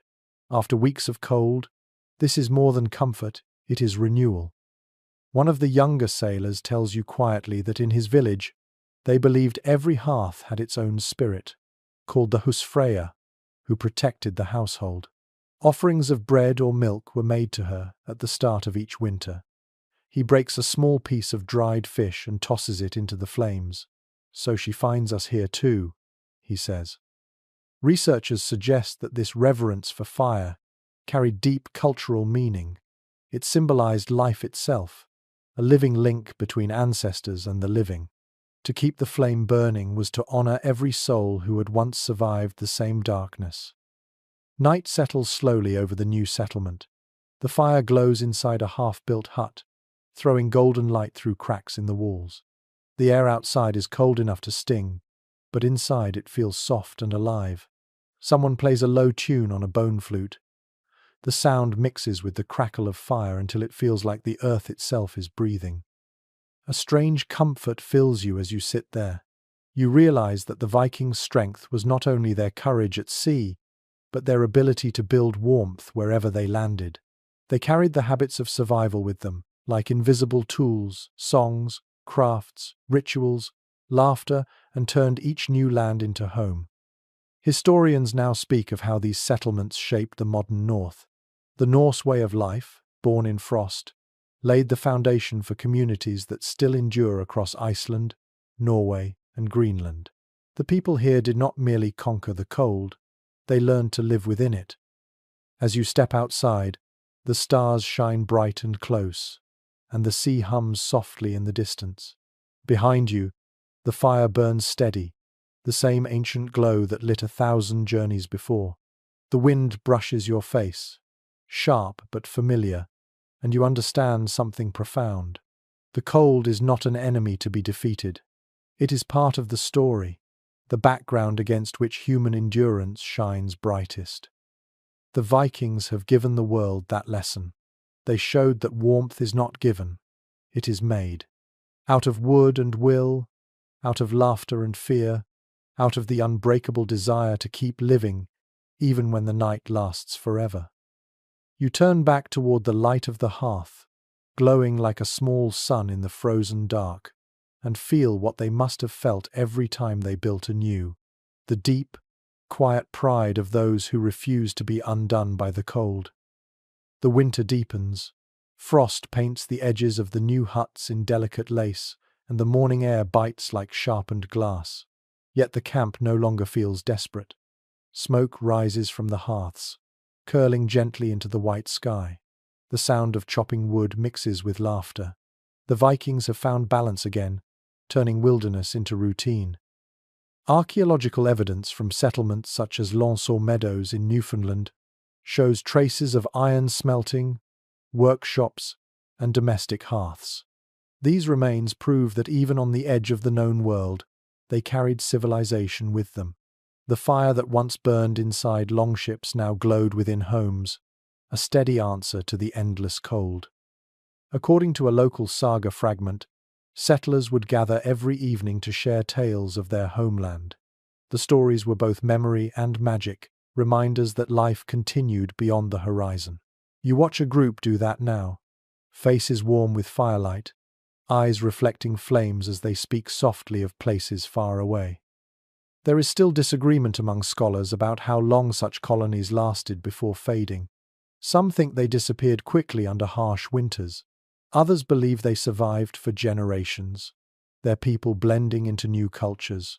What remains certain is that their spirit lingered, carried forward by those who remembered. A man named Torvald sits beside the fire, carving something from a piece of driftwood. When you ask, he smiles and says it is a small ship, a gift for his son back home. The gesture seems simple, yet it contains the weight of every voyage. Leaving, surviving, returning in some form. You imagine that little carving placed on a shelf in a warm house, a silent promise that the sea did not win. Researchers studying Norse settlements have found evidence of imported goods, silk, spices, and bronze ornaments, showing that trade never stopped, even at the edge of the world. This persistence mirrors the very soul of their people. No horizon was too far if there was meaning beyond it. A curious folktale recorded in the Faroe Islands centuries later tells of an old sailor who said the sea itself remembers kindness. He believed every act of compassion given on the water softened future storms. Whether or not he was right, you like the idea. Perhaps warmth spreads in ways unseen. The Vikings built their lives on that kind of quiet belief. Not blind faith, but trust born of experience. They had faced the cold, the hunger, the endless dark, and still managed to create beauty from endurance. Their homes were not only walls against the wind, but symbols of what humanity can do when it refuses to yield. As night gathers again, the sky clears to reveal a million stars. The northern lights shimmer faintly at the edge of vision, like green silk brushed across the heavens. The crew stand in silence, watching. Their faces glow with awe rather than fear. You understand why ancient sailors thought the lights were the spirits of fallen warriors, the ancestors still guiding them home. The fire crackles behind you. The air smells of pine and smoke, clean and sharp. The sounds of the sea drift from afar, no longer threatening but rhythmic, as though the waves themselves are whispering farewell. You feel both small and infinite, part of something that began long before you and will continue long after. Modern scientists now study how people adapt to extreme cold, finding that resilience is not only physical but emotional. The Vikings had already proven that 1,000 years ago. Their secret was never strength alone, but the ability to find warmth in community, in song, in faith, and in the smallest rituals of care. A woman throws another log onto the fire. Sparks rise, golden against the dark. Around her the others settle into quiet conversation, their voices low and steady. The scene feels timeless. Faces illuminated by flame, eyes reflecting stories yet untold.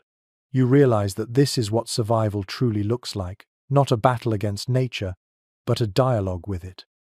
The world around you fades to stillness. The wind moves softly through the trees, carrying the faint scent of salt from the sea. The cold remains, but it feels different now, almost companionable. You think of everything they endured, the storms, the hunger, the endless night, and how they emerge stronger each time. The freezing seas could never steal their fire. You sit beside the hearth, letting the warmth soak into your bones. The light flickers on your hands, on the faces of those around you, on the carved timbers of this fragile but enduring home. The Vikings have survived the sea not through defiance but through understanding. They listened to the ice, studied the wind, and turned hardship into wisdom. The fire begins to fade, its glow softening to embers. Someone stirs it gently, coaxing a last breath of light.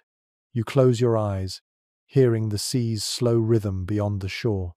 It feels less like danger now, and more like memory, like the heartbeat of the world itself. You realize the lesson they leave behind is simple. Warmth is not a gift of the world, but a choice made within it. It is built by hands, shared in laughter, kept alive by faith. The Vikings may have faced the coldest seas on earth, yet what endures is not the frost, but the fire they carried in their hearts. The night deepens until only the glow of the fire remains. The air outside hums softly, and the stars tremble in their distant places. You breathe slowly, letting the quiet fill you. The storm is gone. The waves sleep. Even the wind has lowered its voice. You imagine the world as it was, the creak of wooden ships, the hum of old songs, the faces of those who dared to cross oceans without heat or shelter. Their courage lingers here, not loud or proud, but steady as a heartbeat beneath ice. The warmth of the hearth fades into the memory of your own breath. Every inhale feels deeper now, calmer. You think of wool against skin, of the taste of salt, of the glow of light in darkness. These are the same sensations that guided them through centuries of cold, the same that still comfort you now. Let your mind drift with the rhythm of the sea.